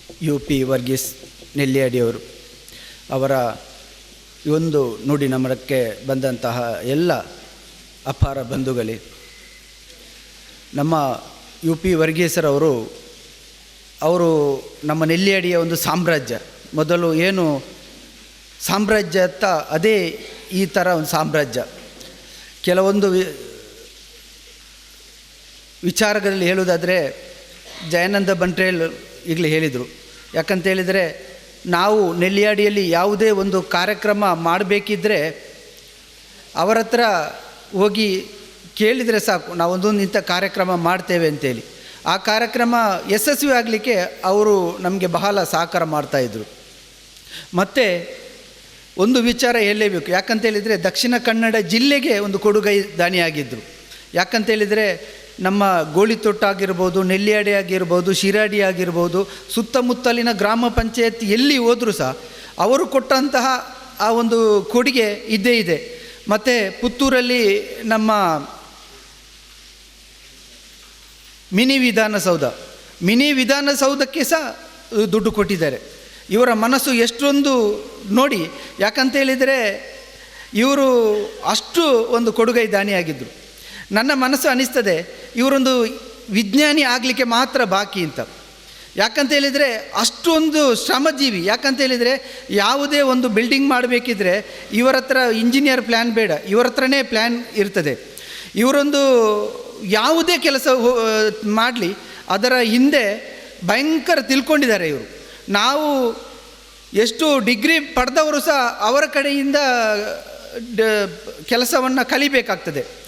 ನಾವು ಅಂತ ತಿಳ್ಕೊಂಡಿದ್ದೇವೆ ಅವರ ಕೈಯಿಂದ. ಅಂತಹ ಶ್ರಮಜೀವಿ ಅವರು ಇವತ್ತು ನಮ್ಮೊಡನೆ ಇಲ್ಲ. ನಮ್ಮ ಊರಿಗೆ ಅಪಾರ ನಷ್ಟ ಆಗಿದೆ. ಆ ಭಗವಂತ ಅವರಿಗೆ ಸ್ವರ್ಗವನ್ನು ನೀಡಲಿ, ಆ ಕುಟುಂಬಕ್ಕೆ ದುಃಖವನ್ನು ಭರಿಸುವಂತಹ ಆ ಧೈರ್ಯವನ್ನು ಕರುಣೆ. ಜಯಕುಮಾರ್ ಸೊರಕೆ ಅವರು ನಮ್ಮ ಜೊತೆ ಬಂದಿದ್ದಾರೆ. ಎಲ್ಲ ಬಂಧುಗಳೇ, ಮೊನ್ನೆ ತಾನೇ UP ವರ್ಗೀಸ್ ಅವರು ತೀರಿ ಹೋಗಿದ್ದಾರೆ. ಈ ಸಂದರ್ಭದಲ್ಲಿ ನಾನು ಈಗಾಗಲೇ ನಮ್ಮ ಅಬ್ರಾಹ್ಮರು ಹೇಳಿದರು, ಹುಟ್ಟು ಆಕಸ್ಮಿಕ, ಸಾವು ನಿಶ್ಚಿತ ಅಂತೇಳಿ. ಅದೇ ರೀತಿ ಇವತ್ತು ನಮ್ಮ ಈ ನೆಲ್ಯಾಡಿ ಮತ್ತು ನಮ್ಮ ಈ ಪುತ್ತೂರು ತಾಲೂಕಿಗೆ ನೋಡಲಿಕ್ಕೆ ಹೋದರೆ ಬಹಳ ದೊಡ್ಡ ಅಪಾರ ನಷ್ಟ ಆಗಿದೆ. ಯಾಕೆ ಅಂತೇಳಿದರೆ UP ವರ್ಗೀಸರ ಅಗಲಿಕೆಯಿಂದಾಗಿ. ನನಗೆ UP ವರ್ಗೀಸ್ ಅವ್ರದ್ದು ತುಂಬ ಕ್ಲೋಸ್ ಪರಿಚಯ ಅಲ್ಲ, ಆದರೆ ನಾನು ಅವ್ರ ದೊಡ್ಡ ಅಭಿಮಾನಿ. ಯಾಕೆ ಅಂತೇಳಿದರೆ ನಾನು ತುಂಬ ಸಲ ನಮ್ಮ ಹಲವಾರು ಕಾರ್ಯಕ್ರಮಗಳಿರುವಾಗ ಇಲ್ಲಿ ಬರ್ತಿದ್ದೆ. ನಮ್ಮ ಯೂನಿವರ್ಸಿಟಿ ಕಾಲೇಜ್, ನಾನು ಸಿಂಡಿಕೇಟ್ ಮೆಂಬರ್ ಆಗಿರುವಾಗ ನಾವು ಇಲ್ಲಿ ಯೂನಿವರ್ಸಿಟಿ ಕಾಲೇಜ್ ಮಾಡಬೇಕು ಅಂತೇಳುವಾಗ ಸಹ ಅವ್ರ ಹತ್ರ ನಾವು ಮೀಟಾಗಿ ಎಲ್ಲ ಮಾತಾಡಿದ್ದೆವು. ಹಾಗೆ ಅಬ್ರಾಮ್ ಸರ್ ಸಹ ಇದ್ದರು. ಹಾಗೆಲ್ಲ ಇರುವಾಗ ನಾವು ಈ ವಿಚಾರದಲ್ಲಿ ಪ್ರತಿಯೊಂದಕ್ಕೂ ಅವರು ಇಲ್ಲ ಅಂತ ಹೇಳುವಂಥ ವಿಚಾರವೇ ಇಲ್ಲ. ಯಾವುದೇ ವಿಚಾರ ಇರಲಿ, ಯಾವುದೇ ಇದ್ದರೆ ಸಹ ಅವರು ನನ್ನಿಂದ ಏನಾಗಬೇಕು, ನಾನೇನು ಮಾಡಬೇಕು ಅಂತ ಹೇಳುವಂಥ ವ್ಯಕ್ತಿಯವರು. ಹಾಗಿರುವಾಗ ನಮಗೆ ಇಲ್ಲಿ ನೀವಿಗೆ ತುಂಬ ಜನ ಹೆಚ್ಚಿನವರು ಮಾತಾಡಿದಿರಿ, ಪ್ರತಿಯೊಬ್ಬರು ಹೇಳಿದಿರಿ ಅವರಂದರೆ ಕೊಡುಗೈ ದಾನಿ. ಇಲ್ಲಿ ಯಾವುದೇ ಒಂದು ಕಾರ್ಯಕ್ರಮ ಇರಲಿ, ಯಾವುದೇ ಒಂದು ಫಂಕ್ಷನ್ ಆಗಲಿ, ಯಾವುದೇ ಒಂದು ಒಳ್ಳೆಯ ಕೆಲಸ ಆಗಲಿ, ಅದಕ್ಕೆ ಅವರ ಸೇವೆ ಉಂಟು. ಹೆಚ್ಚಿನದರಲ್ಲಿ ಯಾವುದೇ ವಿಚಾರದಲ್ಲಿ ಕೂಡ ಅವರು ಇಲ್ಲಿ ಅವರ ಅಪಾರವಾದ ಕೊಡುಗೆ ಕೊಡ್ತಾ ಬಂದಿದ್ದರು. ಹೆಚ್ಚಿನವರೀಗ ಎಷ್ಟೋ ಜನ ತುಂಬ ದುಡ್ಡಿನವರು ಇರ್ತಾರೆ, ಆದರೆ ಕೊಡುವವರು ಭಾಳ ಕಮ್ಮಿ. ಅವರಂಥ ಹೃದಯ ಶ್ರೀಮಂತಿಕೆ ವ್ಯಕ್ತಿ ಇವತ್ತು ನಾವು ಅವರನ್ನು ಕಳೆದುಕೊಂಡಿದ್ದೇವೆ. ನನಗೆ ನಾನು ಮೊನ್ನೆ ಅವರು ತೀರಿ ಹೋಗೋ 1 ವಾರ ಮೊದಲು ಅವರ ಮನೆಗೆ ಹೋಗಿದ್ದೆ. ಹೋಗೋ ಸಂದರ್ಭದಲ್ಲಿ ನಾನು ಅಂತ ಹೇಳಿದರೆ ಇತ್ತೀಚೆಗೆ ಅವರದೊಂದು ಜಾಗೆ ಅವ್ರಿಗೆ ಆಗ ಹೇಳಿದರು, ಅವರು ಪರ್ಚೇಸ್ ಮಾಡ್ತಾರೆ, ಸೇಲ್ ಮಾಡ್ತಾರೆ. ಹಾಗೆ ಒಂದು ಜಾಗ ನಾನು ಪರ್ಚೇಸ್ ಮಾಡಿದ್ದೆ ಅವ್ರದ್ದು. ಹಾಗೆ ನನಗೆ ಅವ್ರ ಹತ್ರ 1 ವರ್ಷದಿಂದ ಆ ವ್ಯವಹಾರ ನಡೀತಾ ಇತ್ತು. ಹಾಗೆ ನಾನು ಮೊನ್ನೆ ಹೋದ ಸಂದರ್ಭದಲ್ಲಿ ಅದು ರಿಜಿಸ್ಟ್ರೇಷನ್ ಆಗಲಿಕ್ಕಿತ್ತು ಜಾಗೆ. ಹಾಗೆ ಅವರು ಹೇಳಿದರು, ಅವರು ಹುಷಾರಿರಲಿಲ್ಲ, ಮಲಗಿದರು. ಆ ಸಂದರ್ಭದಲ್ಲಿ ಕೂಡ ಅವರ ಬಾಯಿಂದ ಮಾತು ಬಂತು, ಎಂತಂದೇಳಿದ್ರೆ, ನಾನು ಸಾಯೋ ಮೊದಲು ನಿಮಗೆ ಅದನ್ನು ರಿಜಿಸ್ಟ್ರೇಷನ್ ಮಾಡಿಸಿ ಕೊಡ್ತೇನೆ ಅಂತೇಳಿ. ಅದೇ ರೀತಿ ಮೊನ್ನೆ ಒಂದು ಆಕಸ್ಮಿಕ ವಿಚಾರ ಅಂತೇಳಿದರೆ, ನಾವು ರಿಜಿಸ್ಟ್ರೇಷನ್ ಡೇಟ್ ಇಟ್ಟಿದ್ದೆವು. ಆ ಡೇಟಿನ ದಿವಸ ಅವರು ಮೊದಲನೇ ದಿವಸ ಮಂಗಳೂರಲ್ಲಿ ಅಡ್ಮಿಟ್ ಆಗಿ ICU-ಯಲ್ಲಿದ್ದಾರೆ ಎನ್ನುವ ಮಾತು ಕೂಡ ಬಂತು. ನಾವು ಅದು ಡೇಟ್ ಫಿಕ್ಸ್ ಮಾಡಿದ್ದು, ಟೋಕನ್ ಎಲ್ಲ ತೆಗೆದಾಗಿತ್ತು. ಹಾಗೆ ಮೇಡಮ್ ಅವರ ಮಗಳ ಹೆಸರಲ್ಲಿದ್ದ ಜಾಗೆ ಅವರಿಗೆ ಕರೆಸಿ ಅದು ರಿಜಿಸ್ಟ್ರೇಷನ್, ಅವರು ಬಂದಿದ್ದರು ರಿಜಿಸ್ಟ್ರೇಷನ್ಗೆ. ಅವರು ಹೇಳಿದ ಪ್ರಕಾರವೇ ಎಲ್ಲ ರಿಜಿಸ್ಟ್ರೇಷನ್ ಎಲ್ಲ ಆಯಿತು. ಸೈನ್ ಆದ ಮೇಲೆ ಮೇಡಮ್ ಸೆಲಿನಾ ಮೇಡಮ್ಗೆ ಫೋನ್ ಬಂತು, ತೀರಿಕೊಂಡ್ರು ಅಂತೇಳಿ. ನಮಗೆ ಕೂಡ ಭಾಳ ದುಃಖ ಆಯಿತು. ಎಂತ ಹೇಳಿದರೆ, ಅವರು ಹೇಳಿದ ಒಂದು ಮಾತು ನನಗೆ, ನಾವು 1 ವಾರ ಮೊದಲು ನಾನು ಹೋಗಿದ್ದಾಗ ಅವರು ಹೇಳಿದರು, ನಾನು ಸಾವಿಗಿಂತ ಮೊದಲು ನಿಮಗೆ ಅದನ್ನು ರಿಜಿಸ್ಟ್ರೇಷನ್ ಮಾಡಿ ಕೊಡಿಸ್ತೇನೆ ಅಂತೇಳಿ. ಅದೊಂದು ಅವರ ಹೃದಯದಲ್ಲಿ ಕೂಡ ಇರಬೇಕಂತದ್ದು. ಹಾಗೆ ಅವರು ಭಾಳ ದೊಡ್ಡ ವ್ಯಕ್ತಿ. ಹಾಗಿರುವಾಗ ಇವತ್ತು ಮೂರ್ತಿ ಚಿಕ್ಕದಾದರೂ ಕೀರ್ತಿ ದೊಡ್ಡದು ಹೇಳುವ ಹಾಗೆ, ಅವರು ಗಾತ್ರದಲ್ಲಿ ಸಣ್ಣದಾದರೂ ಅವರ ಕೀರ್ತಿ ಭಾರಿ ದೊಡ್ಡದು. ಇಂಥ ಒಂದು ಒಳ್ಳೆಯ ಒಂದು ವ್ಯಕ್ತಿತ್ವದ ಮನುಷ್ಯನ ನಾವು ಕಳೆದುಕೊಂಡಿದ್ದೇವೆ. ಆದ್ದರಿಂದ ಅವರಿಗೆ ದೇವರು ಅವರ ಆತ್ಮಕ್ಕೆ ಚಿರಶಾಂತಿ ಕೊಡಲಿ, ಅವರ ಕುಟುಂಬಕ್ಕೆ ಈ ನೋವನ್ನು ಸಹಿಸುವಂಥ ಶಕ್ತಿಯನ್ನು ಕೊಡಲಿ ಎಂದು ಪ್ರಾರ್ಥಿಸ್ತಾ ನಾನು ಮಾತನಾಡಿಸ್ತೇನೆ.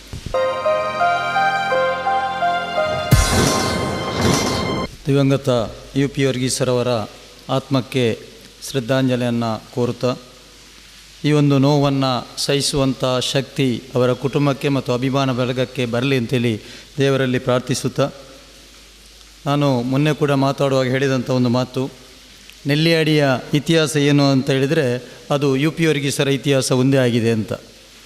ಯಾವ ರೀತಿ ವೈಯಕ್ತಿಕವಾಗಿ UP ವರ್ಗೀಸರು ಎತ್ತರಕ್ಕೆ ಬೆಳೆದರೋ ಅದೇ ರೀತಿ ನೆಲ್ಲಿಯಾಡಿಯನ್ನು ಕೂಡ ಅವರು ಸಾರ್ವಜನಿಕ ನೆಲೆಯಲ್ಲಿ, ಅದು ಬ್ಯಾಂಕಿಂಗ್ ಇರ್ಬೋದು, ಶೈಕ್ಷಣಿಕ ಸಂಸ್ಥೆ ಇರ್ಬೋದು, ದೇವಸ್ಥಾನ, ಮಸೀದಿ, ಚರ್ಚಿ, ಮಂದಿರಗಳಿರ್ಬೋದು, ಎಲ್ಲದಕ್ಕೂ ತನ್ನದೇ ಆದ ಕೊಡುಗೆಯನ್ನು ಕೊಡುತ್ತಾ ಯಾವ ರೀತಿ ಅವರು ಆರ್ಥಿಕವಾಗಿ ಎತ್ತರಕ್ಕೆ ಬಂದರೋ ಅದೇ ರೀತಿ ಈ ಇಲ್ಲಿಯ ವ್ಯವಸ್ಥೆಯನ್ನು ಕೂಡ, ಈ ನೆಲ್ಲಿಯಾಡಿ ಪರಿಸರದ ಎಲ್ಲ ಅಭಿವೃದ್ಧಿ ಕೆಲಸಗಳಲ್ಲಿ ತನ್ನದೇ ಆದ ಕೊಡುಗೆಯನ್ನು ಕೊಡುತ್ತಾ ಬಂದಿದ್ದಾರೆ. ಇವತ್ತು ನಾವು ನಮ್ಮ ಪರಿಸರದಲ್ಲಿ ಹಲವಾರು ವ್ಯಕ್ತಿಗಳನ್ನು ನಾವು ನೋಡ್ತೇವೆ. ಅವರು ನೋಡುವಾಗ ಜೀವಂತ ಇರ್ತಾರೆ, ಆದರೆ ಅವರು ಸತ್ತವರಾಗೆ. ಯಾಕಂತೇಳಿದರೆ ಅವರು ಯಾವುದೇ ರೀತಿಯಲ್ಲಿ ಸಮಾಜಕ್ಕಾಗಲಿ, ಕುಟುಂಬಕ್ಕಾಗಲಿ, ಸಮುದಾಯಕ್ಕಾಗಲಿ, ಇನ್ನಿತರ ಯಾವುದೇ ವ್ಯವಸ್ಥೆಗಾಗಲಿ ಅವರು ತನ್ನಿಂದ ಯಾವುದೇ ಕೊಡುಗೆಯನ್ನು ಕೊಟ್ಟಿರುವುದಿಲ್ಲ. ಆದರೆ ಕೆಲವೊಂದು ವ್ಯಕ್ತಿಗಳಿರ್ತಾರೆ, ಅವರು ಇವತ್ತು ನಮ್ಮ ಮಧ್ಯದಲ್ಲಿ ಇಲ್ಲದಿದ್ದರೂ ಸಹ ಅವರು ಜೀವಂತ ಇದ್ದ ಹಾಗೆ. ಅದಕ್ಕೆ ಉದಾಹರಣೆಯಾಗಿದ್ದಾರೆ UP ವರ್ಗೀಸರು. ಇವತ್ತು ನಮ್ಮನ್ನು ಅಗಲಿರ್ಬೋದು, ಆದರೆ ಎಲ್ಲಿ ಹೋದರೂ ಸಹ ಇವತ್ತು ಈ ಶಿಕ್ಷಣ ಸಂಸ್ಥೆಗೆ ಕಳೆದ ವರ್ಷ ನಮಗೆ ಒಂದು ಸೋಲಾರ್ ಮಾಡೋದಕ್ಕಾಗಿ ನಮಗೆ 1 ಲಕ್ಷ ರೂಪಾಯಿಯನ್ನು ಅವರು ಕೊಟ್ಟಿದ್ದಾರೆ. ನಾನು ಮತ್ತು ಅಬ್ರಾಮ್ ಸರ್ ಅವರ ಹತ್ರ ಮಾತಾಡಿದಾಗ ಅದಕ್ಕೆ 1 ಲಕ್ಷವನ್ನು ಅವರು ಕೊಟ್ಟಿದ್ದಾರೆ. ಅಂದರೆ ಎಲ್ಲಿ ನಾವು ಹೋದಾಗ ಕೂಡ UP ವರ್ಗೀಸರು ಜೀವಂತವೇ ಇರ್ತಾರೆ. ಯಾಕಂತ ಹೇಳಿದರೆ ಅದು ಶಾಲಾ ಶೈಕ್ಷಣಿಕ ಸಂಸ್ಥೆಗಳಿಗೆ ಹೋದಾಗ, ಅದೇ ರೀತಿ ನಮ್ಮ ನೆಲ್ಲಿಯಾಡಿ ಪ್ರೈಮರಿ ಶಾಲೆಯ ರಂಗಭಾರತಿಯ ಒಂದು ಏನು ಸ್ಟೇಜ್ ಇದೆಯಾ, ಅದನ್ನು ಸ್ವಲ್ಪ ನಾವು ಎಕ್ಸ್ಟೆಂಡ್ ಮಾಡುವಂಥ ಒಂದು ಕೆಲಸಕ್ಕೆ ಕೈ ಹಾಕಿದಾಗ ಏನಾಗಬೇಕು ಅಂತ ಹೇಳಿದಾಗ ಅದಕ್ಕೂ ಕೂಡ ಒಂದು 50,000 ರೂಪಾಯಿಯ ಕೊಡುಗೆಯನ್ನು ಅವರು ಕೊಟ್ಟಿದ್ದಾರೆ. ಹಾಗೆ ಹಲವಾರು ರೀತಿಯ ಎಲ್ಲಿ ನಾವು ಹೋದಾಗ ಕೂಡ UP ವರ್ಗೀಸರು ನಮ್ಮೊಂದಿಗೆ ಇಲ್ಲದಿದ್ದರೂ ಸಹ ಅವರು ಇದ್ದಾಗೆ ಆದ ಕಾರಣ ಇವತ್ತು ನಮ್ಮ ಸಮಾಜದಲ್ಲಿ UP ವರ್ಗೀಸರು ಇಲ್ಲದಿದ್ದರೂ ಕೂಡ ಎಲ್ಲಿ ಹೋದಾಗೂ ಕೂಡ UP ವರ್ಗೀಸರು ಸದಾ ಜೀವಂತ ಇರ್ತಾರೆ ಅಂತ ಒಂದು ವ್ಯಕ್ತಿಯನ್ನು ನಾವು ಕಳ್ಕೊಂಡಿದ್ದೇವೆ. ಇವತ್ತು ಇವರ ಆತ್ಮಕ್ಕೆ ದೇವರು ಮಗದೊಮ್ಮೆ ನಾನು ಶ್ರದ್ಧಾಂಜಲಿಯನ್ನು ನಮ್ಮ ಇಡೀ ಸಂಸ್ಥೆಯ, ನಮ್ಮ ಪೂರ್ವ ವಿದ್ಯಾರ್ಥಿ ಸಂಘದ ಎಲ್ಲ ಪೂರ್ವ ವಿದ್ಯಾರ್ಥಿಗಳ ಪರವಾಗಿ, ಯಾಕಂದರೆ ಇಲ್ಲಿಯ ಅವರ 5 ಜನ ಮಕ್ಕಳು ಕೂಡ ನಮ್ಮ ಸಂಸ್ಥೆಯ ಪೂರ್ವ ವಿದ್ಯಾರ್ಥಿಗಳು ಆದ ಕಾರಣ ನಮ್ಮ ಇಡೀ ಪೂರ್ವ ವಿದ್ಯಾರ್ಥಿ ಸಂಘದ ಪರವಾಗಿ ಅವರ ಆತ್ಮಕ್ಕೆ ಮಗದೊಮ್ಮೆ ಶಾಂತಿಯನ್ನು ಸಿಗಲಿ ಅಂತೇಳಿ ದೇವರಲ್ಲಿ ಪ್ರಾರ್ಥಿಸುತ್ತಾ, ಅದೇ ರೀತಿ ವರ್ತಕ ಸಂಘದ ಅಧ್ಯಕ್ಷರಾದಂಥ ಸೀಗಲ್ ರಫೀಕ್ ಅವರು ನನಗೆ ಫೋನ್ ಮಾಡಿ ಹೇಳಿದರು, ಅನಿವಾರ್ಯ ಕಾರ್ಯಕ್ರಮದಿಂದ ನನಗೆ ಇವತ್ತು ಬರಲಿಕ್ಕೆ ಆಗ್ತಾಯಿಲ್ಲ, ನನ್ನ ಒಂದು ಶ್ರದ್ಧಾಂಜಲಿಯನ್ನು ಕೂಡ ಈ ಸಂದರ್ಭದಲ್ಲಿ ನೀವು ವ್ಯಕ್ತಪಡಿಸಬೇಕು. ಯಾಕಂದರೆ ನಾನೊಂದು ಆಬ್ಸೆನ್ಸ್ ಆಗಿದ್ದೇನೆ, ಆದ ಕಾರಣ ನನ್ನ ಅನುಪಸ್ಥಿತಿಯಲ್ಲಿ ನನ್ನ ಶ್ರದ್ಧಾಂಜಲಿಯನ್ನು ಕೂಡ ನಾವು ವ್ಯಕ್ತಪಡಿಸಬೇಕು ಅಂತ ಹೇಳಿದ್ದಾರೆ. ಅವರ ಆ ವರ್ತಕ ಸಂಘದ ಅಧ್ಯಕ್ಷರ ನೆಲೆಯಲ್ಲಿಯೂ ಮತ್ತು ಅವರೆಲ್ಲ ಬೆಳವಣಿಗೆಗೆ UP ವರ್ಗೀಸರ ಅವರ ಪ್ರೋತ್ಸಾಹ, ಸಹಕಾರ, ಮಾರ್ಗದರ್ಶನ ಇತ್ತು ಅಂತ ಅದು ನನಗೆ ಗೊತ್ತಿತ್ತು. ಇನ್ನೊಂದು ವಿಚಾರವನ್ನು ಕೂಡ ನಾನು ಈ ಸಂದರ್ಭದಲ್ಲಿ ನೆನಪಿಸಲಿಕ್ಕೆ ಇಷ್ಟಪಡ್ತೇನೆ. 3 ತಿಂಗಳ ಹಿಂದೆ ನಾನು UP ವರ್ಗೀಸರಿಗೆ ಅನಾರೋಗ್ಯ ಅಂತಲೇ ವಿಷಯ ಗೊತ್ತಾದಾಗ ಅವರ ಮನೆಗೆ ಹೋಗಿದ್ದೆ. ಆಗ ಅವರ ಪತ್ನಿ ಮಾತ್ರ ಇದ್ದರು. ಅವರು ನನ್ನ ಹತ್ರ ಮಾತಾಡ್ತಾ ಹೇಳಿದರು, ನಾನಿപ്പോൾ ഡയാലിസിസിലാല ഉള്ളത്, എനിക്ക് ആന്നതെല്ലാം ആയിട്ടുണ്ട്, ഇന്ന് ഞാൻ ജാസ്തി പറഞ്ഞാൽ 3 മാസം ഞാൻ ജീവിക്കും, അതിനാണ് കൂടുതൽ ഞാൻ ജീവിക്കില്ല. പിന്നെ ഈ ഡയാലിസിസ് ചുമ്മാ ഇതിലെന്തു ಪ್ರಯೋಜನವಿಲ್ಲ, ഇതിലെಂದು ഒരു ಪಣ ಚೆಲವು ಅಲ್ಲದೆ പിന്നെಂದೂ ಆವಿಲ್ಲ. ಏನು 3 ತಿಂಗಳೊಳಗೆ ನಾನು ಸಾಯ್ತೇನೆ ಅಂತ ಹೇಳಿದ್ರೆ ಅದೇ 3 ತಿಂಗಳ ಅವಧಿಯಲ್ಲಿ ಅವರು ತೀರೋದರು. ಅಂದರೆ ಈ ಮಾತನ್ನು ನಾನು ಅವತ್ತೇ ಬಂದು ಸಂಜೆ ಸೀಗಲ್ ರಫೀಕ್ ಹತ್ರ ಹೇಳಿದೆ. ನೋಡಿ ಈಗೀಗ ನನಗೆ ಹೇಳಿದರು, ನಾನು ಸ್ವಲ್ಪ ಸಾಧ್ಯವಾದಷ್ಟು ಸಮಾಧಾನ ಹೇಳಿ ಬಂದಿದ್ದೇನೆ, ನೀವು ಡಯಾಲಿಸಿಸ್ ಮಾಡಬೇಕು, ನೀವು ನಿಮಗಾಗಿ ಬದುಕುವುದಲ್ಲ, ನಮಗೆಲ್ಲರಿಗೂ ನೀವು ಬೇಕು, ಆದ ಕಾರಣ ನೀವು ಅದು ಮಾಡಬೇಕು ಅಂತ ಹೇಳಿ ಸೀಗಲ್ ರಫೀಕರಿಗೆ ಅವತ್ತೇ ಸಂಜೆ ನಾನು ಬಂದು ಹೇಳಿದೆ. ಅವರು ನೀವು ಹೋಗಿ ಸ್ವಲ್ಪ ಸಮಾಧಾನ ಮಾಡಬೇಕು ಅಂತ. ಅದು ಸಜ್ಜನರ ಒಂದು ಮಾತು ಆಗೇ ಇರ್ತದೆ. ಈಗ ನಮ್ಮ ಸ್ವರಕ್ಕೆ ಅವರು ಹೇಳಿದ ಹಾಗೆ, ನಾನು ಮರಿಕಿಂದ ಮುಂದೆ ನಿಮ್ಮೊಂದು ರಿಜಿಸ್ಟರ್ ಮಾಡಿ ಕೊಡ್ತೇನೆ ಅಂತ ಹೇಳಿದರೆ ಅದು ಒಳ್ಳೆಯವರಲ್ಲಿ ಬಾಯಿಯಲ್ಲಿ ಯಾವತ್ತೂ ಅವರ ಮಾತು ಅದು ನಿಜವಾಗ್ತದೆ. ಅದೇ ರೀತಿ ಅವರ ಏನು ಸಾವಿನ ಬಗ್ಗೆ ಮಾತ್ರ ಅಲ್ಲ, ಯಾರ ಅಭಿವೃದ್ಧಿಯ ಬಗ್ಗೆ ಯಾವುದೇ ಕಾರ್ಯಕ್ರಮ, ಬಂಟ್ರಿಯಲ್ಲಿ ಹೇಳಿದಾಗ ಯಾವುದೇ ಕಾರ್ಯಕ್ರಮದ ಬಗ್ಗೆ ಧೈರ್ಯ ಕೊಟ್ಟರೆ ಅದು ಸಕ್ಸಸ್ ಆಗ್ತದೆ ಅಂತ ಹೇಳಿದರೆ ಅದು ಸಕ್ಸಸ್ಸೇ ಆಗ್ತದೆ ಅಂತ ಪ್ರೀತಿ ಇತ್ತು. ನಾನು ಕೂಡ ಅವರನ್ನು ತುಂಬ ಗೌರವದಿಂದ ಕಾಣ್ತಾ ಇದ್ದೆ. ಆ ಗೌರವ ಮತ್ತು ಪ್ರೀತಿ ಕೊನೆಯವರೆಗೆ ನಮ್ಮೊಳಗೆ ಇತ್ತು. ಅದು ಇನ್ನು ಮುಂದೆಯೂ ಕೂಡ ಅವರ ಕುಟುಂಬದವರಲ್ಲಿ ಅದೇ ರೀತಿ ನೆಲೆ ಊರಲಿ ಅಂತೇಳಿ ನಾನು ದೇವರಲ್ಲಿ ಪ್ರಾರ್ಥಿಸಿ ನನ್ನ ಎರಡು ಮಾತನ್ನು ಕೊನೆಗೊಳಿಸ್ತೇನೆ. UP ವರ್ಗೀಸ್ ರವರ ನುಡಿ ನಮನ ಕಾರ್ಯಕ್ರಮಕ್ಕೆ ಬಂದಂತಹ ಎಲ್ಲ ಬಂಧುಗಳಿಗೆ ವಂದಿಸುತ್ತಾ, ಬಹುಶಃ ನಮಗೆ ಸಾರ್ವಜನಿಕ ವಲಯದಲ್ಲಿ ಇರುವಂತಹ ಅಧಿಕಾರ ವರ್ಗದವರಲ್ಲಿ ನಮಗೆ ಸಾರ್ವಜನಿಕರವಾಗಿ ಅಷ್ಟು ಹೊಂದಾಣಿಕೆ, ಏನಾದರೂ ಕೆಲಸ ಇದ್ದರೆ ಮಾತ್ರ ನಮಗೆ ಅವರ ಬಾಂಧವ್ಯ ಇರ್ತದೆ. ಆದರೆ ಅವರು ನನಗೊಂದು ಹೆಮ್ಮೆ ಅನ್ನಿಸ್ತಾ ಇತ್ತು, ಅವರು ನನ್ನನ್ನು ತುಂಬ ಗೌರವದಿಂದ, ನಾನೊಬ್ಬ ಸಣ್ಣ ವಯಸ್ಸಿನ ಪ್ರಾಯದ ಅಧಿಕಾರಿ ಆಗಿದ್ರೂ ಸಹ ಅವರು ನಮಗೆ ಒಂದು ಮೇಲ್ಮಟ್ಟದ ಒಂದು ಅಭಿಮಾನವನ್ನು ಪ್ರೀತಿಯನ್ನು ಕೊಡ್ತಾ ಇದ್ದದಕ್ಕೆ ನಮಗೆ ತನ್ನಷ್ಟಕ್ಕೆ ಹೆಮ್ಮೆ ಅನ್ನಿಸ್ತಾ ಇತ್ತು. ಆದರೆ ಇದು ನಮಗೆ ಕೊಡ್ತಾ ಇದ್ದಂತಹ ಗೌರವಕ್ಕಿಂತನೂ ಅವರ ಸಂಸ್ಕಾರವೇ ಮೇಲ್ಮಟ್ಟದ ಪಂಕ್ತಿಯಲ್ಲಿತ್ತು ಅಂತ ನೀವೆಲ್ಲ ನಿಮ್ಮ ಮಾತುಗಳಿಂದ ನಮಗೆ ಅದು ಗೊತ್ತಾಗ್ತದೆ. ಖಂಡಿತ ಅವರ ಈ ದಾನ ಧರ್ಮಗಳ ಬಗ್ಗೆ ಹೇಳಬೇಕು ಅಂತಾದರೆ ಈ ಒಂದು ಸಮಾರಂಭ ಸಾಕಾಗುವುದಿಲ್ಲ, ಸಂವತ್ಸರಗಳೂ ಬೇಕಾಗ್ಬೋದು ಅನ್ನೋದು ನನ್ನ ಭಾವನೆ. ಯಾಕೆಂದರೆ ಅವರು ಅಂತಹ ಆ ಧರ್ಮಗಳು ಎಲ್ಲ ಕಡೆ ವ್ಯಾಪಿಸ್ಕೊಂಡಿದ್ದಾರೆ. ಅದನ್ನು ವ್ಯಕ್ತಪಡಿಸಲಿಕ್ಕೆ ತುಂಬ ನಿದರ್ಶನಗಳಿದೆ ಅನ್ನೋದು ಸತ್ಯ. ನಾನೊಂದು ಚೇರ್ ಕೊಡಿ ಅಂತ ಹೇಳಿದೆ, ಆಯಿತು ಅಂತ ಹೇಳಿ ಅವರು ಆಗ ಒಂದು ಚೇರಲ್ಲ, ನಾನು 10 ಚೇರ್ ಕೇಳಿದರೂ ಕೊಡ್ತಾಯಿದ್ರು. ನಮಗೆ ಅಲ್ಲಿ ಅವಶ್ಯಕತೆ ಇದ್ದದ್ದು ಒಂದು ಚೇರು, ಸಂಜೆಗೆ ತಂದು ಕೊಟ್ಟರು. ಇವತ್ತಿನವರೆಗೆ ನಾನು ಬಂತ ಅಂತ ಕೇಳಿದ್ರು ಬಿಟ್ಟರೆ ಅದರ ಬಗ್ಗೆ ಕೇಳಿಲ್ಲ. ಅಂತಹ ಮನುಷ್ಯ ನನ್ನೊಟ್ಟಿಗೆ ತುಂಬ ಒಂದು ಆತ್ಮೀಯವಾದ ಒಂದು ಬಾಂಧವ್ಯ ಇತ್ತು. ಎಲ್ಲೋದ್ರೂ ನಮ್ಮನ್ನು ಗೌರವಿಸ್ತಾ ಇದ್ದರು. ಮನೆಗೆ ಹೋದಾಗಲೂ ಅವರು ಸಾಯುವ 2 ದಿವಸದ ಹಿಂದೆ ನಾನು ಯಾವಾಗ ಹೋದ್ರೂ ಒಂದು ಅರ್ಧ ಗಂಟೆ ಅಂತೂ ನನ್ನನ್ನು ಬಿಡ್ತಾನೆ ಇರಲಿಲ್ಲ. ಏನಾದರೂ ಮಾತಾಡಿಕೊಂಡು ನಮ್ಮ ಊರಿನ ವಿಚಾರಗಳನ್ನೂ ಮಾತಾಡ್ಕೊಳ್ಳೋದು, ಅವರು ನಡೆದು ಬಂದ ವಿಚಾರಗಳನ್ನೂ ನಮ್ಮ ಹತ್ರ ಮಾತಾಡ್ತಾಯಿದ್ರು. ಹಾಗೆ ಅವರು 4ನೇ ತಾರೀಕು ತೀರಿದ್ದು ಕಾಣ್ತದೆ. 2ನೇ ತಾರೀಕು ನಾನು ಹೋದಾಗ ಒಂದು 1/4 ಗಂಟೆ ನನ್ನ ಹತ್ರ ಹೀಗೇನೆ ಮಾತಾಡಿ ಆಯಿತು ಒಳ್ಳೆಯದಾಗಲಿ ಅಂತ ಹೇಳ್ತಾಯಿದ್ರು. ಬಟ್ ಈ ಸಂದರ್ಭದಲ್ಲಿ ಬಂದಿರುವಂತಹ ಎಲ್ಲ ಅತಿಥಿಗಳೇ, ಬಹಳಷ್ಟು ಜನ ಈಗಾಗಲೇ UP ವರ್ಗೀಸ್ ಅವರ ಬಗ್ಗೆ ಬಹಳ ಅನುಭವಗಳನ್ನು ಹಂಚಿಕೊಂಡ್ರು. ನನಗೆ ಇರುವಂಥ ಅನುಭವ ಏನು ಅಂತ ಹೇಳಿದರೆ, ಅವರ ಸೈಕಲ್ನ ಹಿಂದೆ ಕೂತು ಹೋದಂಥ ಅನುಭವ, ಅವರ 4305 ಜೀಪಲ್ಲಿ ಹೋದಂಥ ಅನುಭವ. ಅವರು ಬಂದ ಕಾಲದಲ್ಲಿ ನಮ್ಮ ಊರಿನ ಮನೆಗಳನ್ನು ತೋರಿಸಲಿಕ್ಕೆ ನಾನು ಅವ್ರ ಜೊತೆ ಹೋಗ್ತಾಯಿದ್ದೆ. ಸೈಕಲಲ್ಲಿ ಕೂರಿಸ್ಕೊಂಡು ಕರ್ಕೊಂಡು ಹೋಗ್ತಾಯಿದ್ರು. ನಾನು ಇಳೀತೇನೆ ಅಂತ ಹೇಳಿದ್ರೆ ನೀನಲ್ಲಿ ಕೂತ್ಕೊಂಬಾರ ಅಂತ ಹೇಳಿ ಹಾಗೆ ತಳ್ಳಿಕೊಂಡು ಹೋಗ್ತಿದ್ರು. ನಾವು ಸಣ್ಣದಿದ್ದಾಗ ನಮಗೆ ಅದೊಂದು ಸೈಕಲಲ್ಲಿ ಕೂರೋದು ಅಂತ ಹೇಳಿದರೆ ದೊಡ್ಡ ಅನುಭವ. ಇನ್ನು ಮುಂದಕ್ಕೆ ಬಂದರೆ ಶಾಜಿ ನಾನು ಒಟ್ಟಿಗೆ ಕಲಿತವರು. ನಮ್ಮ ಮನೆ ಎಷ್ಟೋ ಅಗತ್ಯಗಳಿಗೆ ನನಗಿವತ್ತೂ ನೆನಪಿದೆ.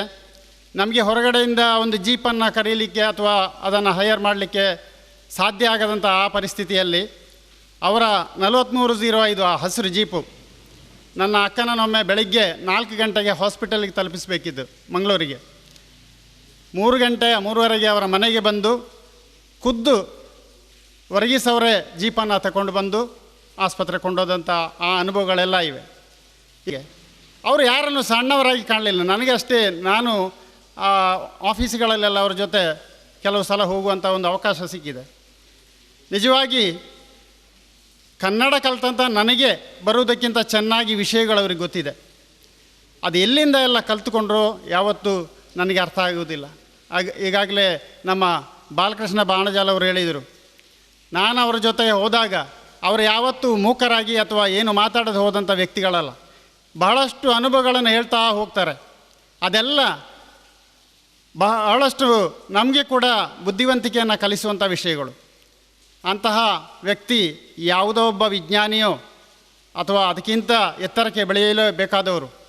ನಿಜವಾಗಿ ನಾನು ಹೇಳುವಂಥದ್ದಿಷ್ಟೇ, ಅವರು ತೋರಿಸಿಕೊಟ್ಟಂಥ ಆ ಒಂದು ಮಾರ್ಗದರ್ಶನ, ತನ್ನಲ್ಲಿರುವಂಥ ಸಂಪತ್ತನ್ನು ಅವರು ಕೂಡಿ ಹಾಕ್ಕೊಂಡು ಏನಾದರೂ ದೊಡ್ಡ ಒಂದು ಬಂಗಲೆಯನ್ನು ಮಾತ್ರ ನಿರ್ಮಿಸಿ ಅದರಲ್ಲೇ ಅವರು ಇದ್ದಿದ್ದರೆ ಇವತ್ತು ಇಷ್ಟು ಜನ ಇಲ್ಲಿ ಸೇರಿಕೊಂಡು ಅವರ ಬಗ್ಗೆ ಇಷ್ಟು ಅಭಿಮಾನದ ಮಾತುಗಳನ್ನು ಆಡ್ತಿರಲಿಲ್ಲ.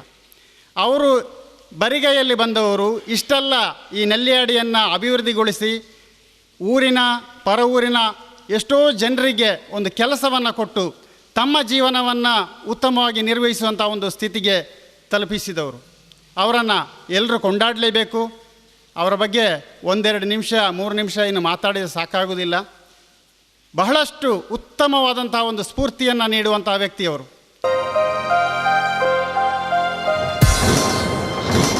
ಈಗ ನಾವು 1 ನಿಮಿಷದ ಒಂದು ಮೌನ ಪ್ರಾರ್ಥನೆಯನ್ನು ಅವರಿಗೆ ಸಲ್ಲಿಸುವುದು.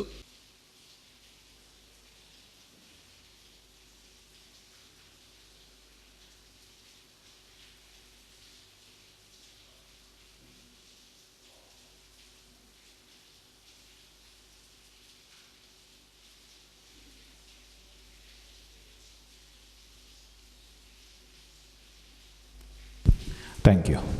ನಂತರ ಪುಷ್ಪಾರ್ಚನೆ ಇದೆ. ಪುಷ್ಪಾರ್ಚನೆ ಆದ ಮೇಲೆ ಶಾಜಿಯವರು 2 ಮಾತುಗಳನ್ನು ಕೃತಜ್ಞತೆ 2 ಮಾತುಗಳನ್ನು ಆಡ್ತಾರೆ.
ಅಧ್ಯಾಪಕ ವೃಂದದವರೇ, ಬಂದಿರುವಂತಹ ನೆಚ್ಚಿನ ಆತ್ಮೀಯರೇ, ನನಗೆ ಅನ್ನಿಸ್ತಾ ಇದೆ, ಯಾಕಂದರೆ ಅವರು ಊರಿಗೆ ಮಾಡಿದ್ದಂತಹ, ನನ್ನ ಪಪ್ಪ ಎಲ್ರಿಗೂ ಚಾಚನ್ ಅಂತ ಕರೀತಾ ಇದ್ದರು, ಚಾಚನ್ ಮಾಡಿದಂತಹ ಎಷ್ಟೊಂದು ಒಳ್ಳೆಯ ಕಾರ್ಯಕ್ರಮಗಳನ್ನೆಲ್ಲ ಅವರು ಮಾಡಿದ್ದಾರೆ, ಊರವರಿಗೆ ಎಷ್ಟೊಂದು ಉಪಕಾರಿ ಆಗಿದ್ದರು ಅಂತ ಹೇಳುವಂಥದ್ದು ನೀವು ಹೇಳುವಾಗಲೇ ಇಷ್ಟೆಲ್ಲ ಮಾಡಿದ್ದಾರಾ ಅಂತ ನಮಗೂ ಗೊತ್ತಾಗ್ತಾ ಇದೆ.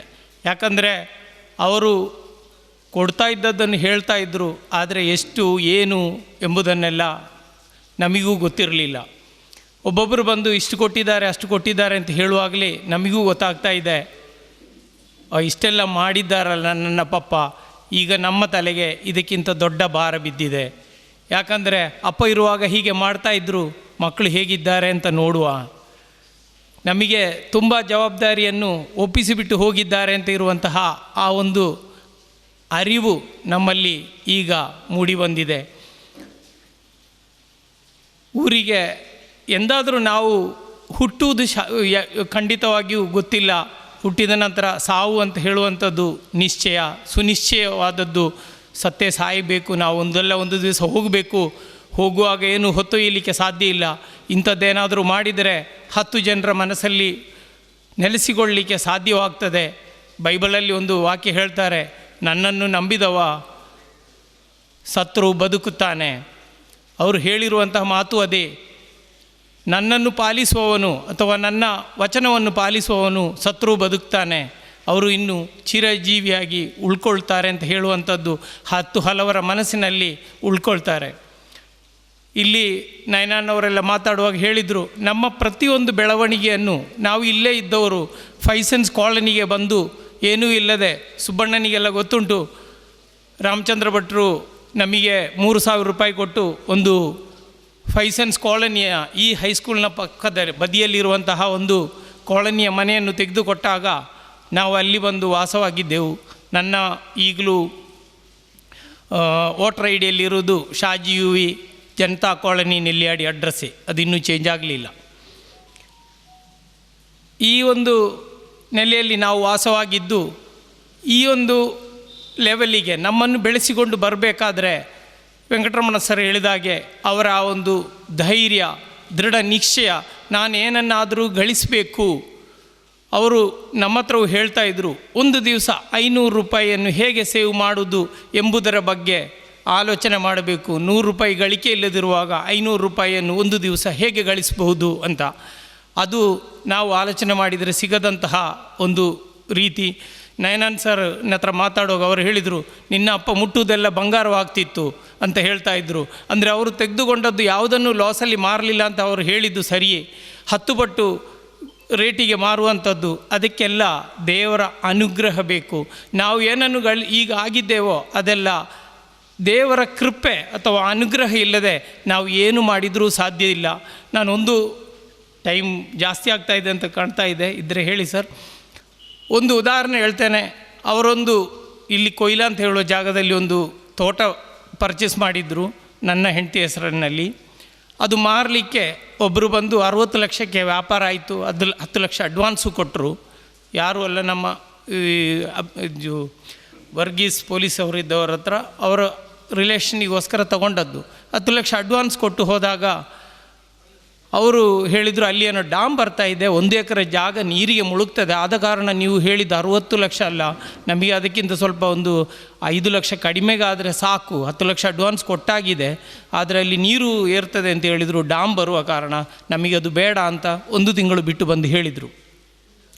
ಇವರು ಹೇಳಿ ನಮಗೆ ಬೇಡ ಎಂದು ಹೇಳಿ ಕೆಳಗೆ ಇಳಿದು ಬರುವಾಗ ಶಿರಾಡಿಯ ಒಬ್ಬರು ಬ್ರೋಕರ್, ಅವರ ಹೆಸರು ಹೇಳ್ತಾ ಇಲ್ಲ ನಾನು, ಬೈಕಲ್ಲಿ ಮನೆಗೆ ಬಂದು ಅಪ್ಪನ ಹತ್ರ ಹೇಳಿದರು, ನಿಮ್ಮ ಜಾಗ ಕೊಡುವಂಥದ್ದು. ಅವ್ರು ಹೇಳಿದರು, ಅದು ಮಾರಿಯಾಗಿದೆ, ನನಗೆ ಅಡ್ವಾನ್ಸ್ 10 ಲಕ್ಷ ಕೊಟ್ಟಿದ್ದಾರೆ. ಅಯ್ಯೋ, ಅದಕ್ಕೆ 80 ಲಕ್ಷಕ್ಕೆ ಒಂದು ಪಾರ್ಟಿ ಇತ್ತಲ್ಲ, ನೀವು ಎಷ್ಟಕ್ಕೆ ಕೊಟ್ರಿ? ಅದು ನಾನು 60 ಲಕ್ಷಕ್ಕೆ ಮಾರಿಯಾಗಿದೆ. ಹೌದಾ, ನಾನು ನಿಮಗೆ 80 ಲಕ್ಷ ತೆಗೆಸಿಕೊಡ್ತೇನೆ, ಹೇಗಾದರೂ ಅದನ್ನೊಮ್ಮೆ ನೀವು ತಪ್ಪಿಸ್ತೀರಾ ಅಂತ. ಆಗ ಅಪ್ಪ ಹೇಳಿದರು, ನಾನು ಫೋನ್ ಮಾಡಿ ಕೇಳ್ತೇನೆ ಅವರಿಗೆ ಬೇಕಾ ಬೇಡುವ ಅಂತ, ಬೇಡದಿದ್ದರೆ ಕೊಡ್ತೇನೆ ಅಂತ. 5 ನಿಮಿಷ ಕೂಡ ಆಗಿರಲಿಲ್ಲ, ಆ ಮನುಷ್ಯ ಬೇಡ ಅಂತ ಹೇಳಿ ಇಳಿದು ಹೋಗಿ, ದೇವರು ಕೊಡುವಂಥದ್ದು ಇಂಥದ್ದು. 60 ಲಕ್ಷಕ್ಕೆ ಮಾರಿದ್ದನ್ನು 80 ಲಕ್ಷಕ್ಕೆ ಮಾರುವ ಹಾಗೆ ಬರೀ ಒಂದು 5 ನಿಮಿಷದ ಟೈಮಲ್ಲಿ ಇವರಿಗೆ ಫೋನ್ ಮಾಡಿ ಹೇಳಿದ್ರು, ನಮಗೆ ಬೇಡ, ನಿಮ್ಮ ದುಡ್ಡು ತಗೊಂಡು ಹೋಗಿ ಅಂತ ಅಪ್ಪ ಆವಾಗಲೇ ಹೇಳಿ ಅವರ ಅಡ್ವಾನ್ಸನ್ನು ತೆಗೆದುಕೊಂಡು ಹೋದರು. ಮರುದಿವಸವೇ ಅದನ್ನು 80 ಲಕ್ಷಕ್ಕೆ ಅವರು 5 ಲಕ್ಷ ಕಮಿಷನ್ ತಗೊಂಡ್ರು, ಅದು ಬೇರೆ ವಿಷಯ. ಆದರೆ 60 ಲಕ್ಷ ಸಿಗಬೇಕಾದಲ್ಲಿ 80 ಲಕ್ಷ ತಂದು ಕೊಡೋದು. ಇಂತಹ ಒಂದು ಒಳ್ಳೆಯ ಮುಟ್ಟಿದ್ದನ್ನೆಲ್ಲ ಬಂಗಾರ ಆಗುವಂಥ ನಯನಾನ್ ಸರ್ ಹೇಳಿದ ಮಾತಿನ ಹಾಗೆ ಅವರು ಯಾವುದಕ್ಕೆ ಕೈ ಹಾಕಿದರೋ ಅವರಿಗೆ ವಿದ್ಯಾಭ್ಯಾಸ, ನಮ್ಮ ಸರ್ವೋತ್ತಮ ಗೌಡರು ಹೇಳಿದಾಗೆ ಎಜುಕೇಷನ್ ಜಾಸ್ತಿ ಇಲ್ಲದಿದ್ದರೂ ಎಜುಕೇಷನ್ ಇದ್ದ ಈಗ ಇವತ್ತು MBA ಮಾಡಿದವರ MCOM ಮಾಡಿದವರೆಲ್ಲ ಇದ್ದಾರೆ.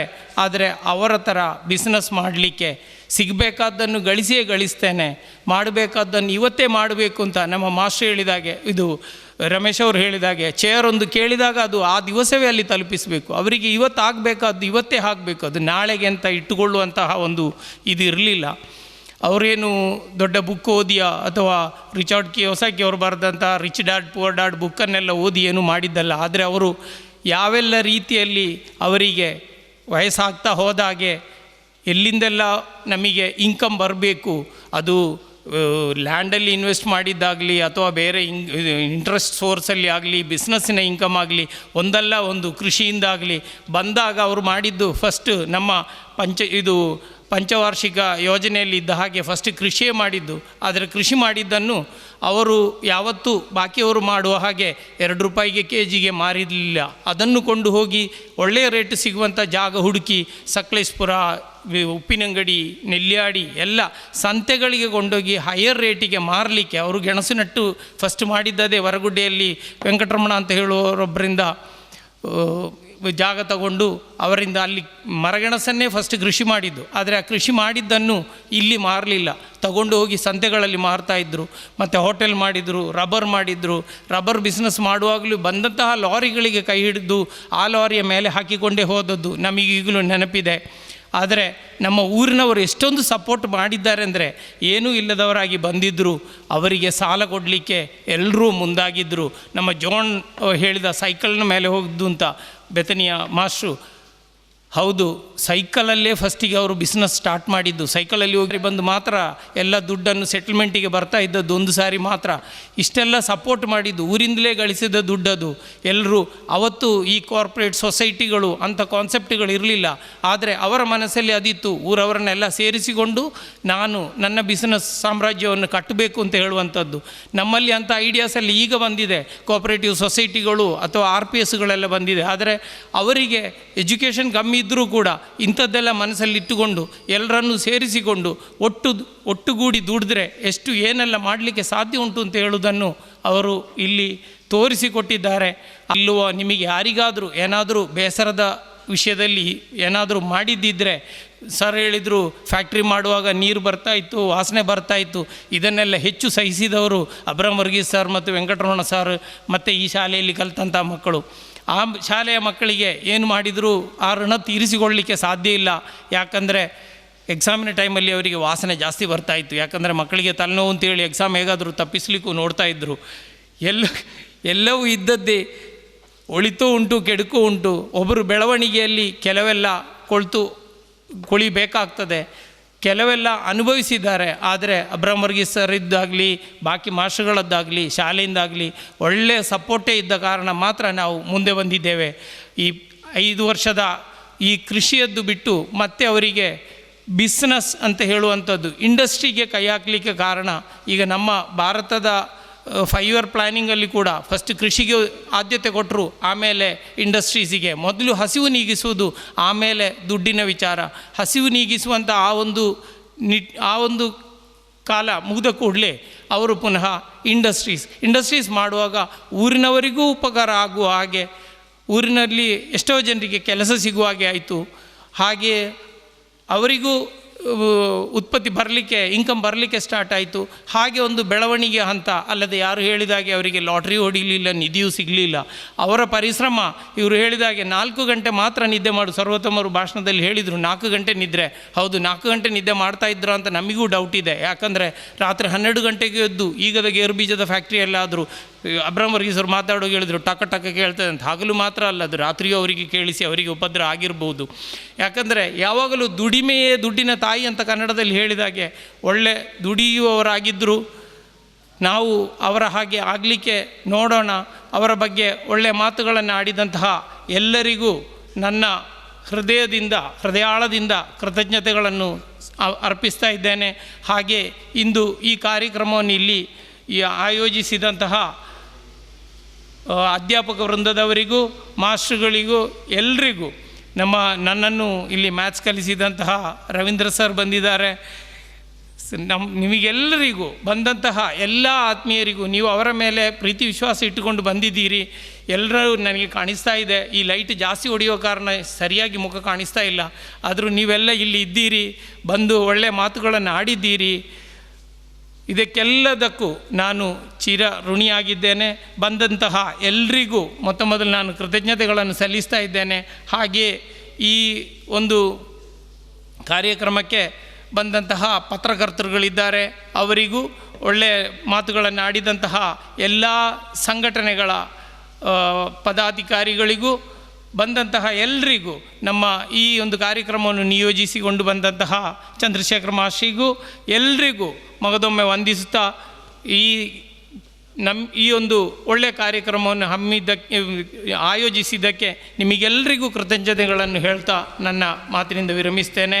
ನಮ್ಮ ವಿಜಯಕುಮಾರ್ ಅವರು ಕೂಡ ಅತ್ಯಂತ ಆತ್ಮೀಯರಲ್ಲದಿದ್ದರೂ ಅವರಿಗೂ ಬಂದೊಂದು ಮಾತನಾಡುವಂತಹ ಒಂದು ಒಳ್ಳೆಯ ಮಾತುಗಳನ್ನು ಹೇಳಿದ್ದಾರೆ. ಸರ್, ನಿಮಗೂ ವಂದನೆಗಳನ್ನು ಅರ್ಪಿಸ್ತಾ ನನ್ನ ಮಾತುಗಳನ್ನು ಕೊನೆಗೊಳಿಸ್ತಾ ಇದ್ದೇನೆ. ಶ್ರದ್ಧಾಂಜಲಿಯನ್ನು ಸಮರ್ಪಿಸಿ ಈ ಒಂದು ಸುಂದರವಾದಂತಹ ಭಾವಚಿತ್ರ ಸ್ವೀಕರಿಸಬೇಕು ಅಂತ ವಿನಂತಿಸಿಕೊಳ್ತಾ ಇದ್ದೇವೆ. ನೆಲ್ಯಾಡಿಯ ಉದ್ಯಮಿ ಮತ್ತು ಕೊಡುಗೈ ದಾನಿಗಳಾದಂತಹ ದಿವಂಗತ UP ವರ್ಗೀಸ್ ರವರ ಸ್ಮರಣೆ ಎಂಬ ಒಂದು ನೆನಪಿನೊಂದಿಗೆ ಅವರ ಭಾವಚಿತ್ರವನ್ನು ಅವರ ಕುಟುಂಬದವರಿಗೆ ಹಸ್ತಾಂತರಿಸ್ತಾ ಇದ್ದೇವೆ. ಬಹುಶಃ UP ವರ್ಗೀಸ್ ರವರ ಈ ಒಂದು ಕೊಡುಗೆ ನಮಗೆಲ್ಲರಿಗೂ ಸ್ಫೂರ್ತಿಯಾಗಲಿ ಅಂತ ನಾವೆಲ್ಲ ಹಾರೈಸ್ತಾ ಅವರ ದಿವ್ಯ ಆತ್ಮಕ್ಕೆ ಶಾಂತಿಯನ್ನು ಕೋರುವಂತೆ ಶ್ರದ್ಧಾಂಜಲಿಯನ್ನು ಸಮರ್ಪಿಸ್ತಾ ಇದ್ದೇವೆ. ಭಗವಂತನು ಎಲ್ಲರನ್ನ ಅನುಗ್ರಹಿಸಲಿ ಎಂಬುದಾಗಿ ಈ ಸಂದರ್ಭದಲ್ಲಿ ಪ್ರಾರ್ಥಿಸ್ತಾ ಇದ್ದೇವೆ.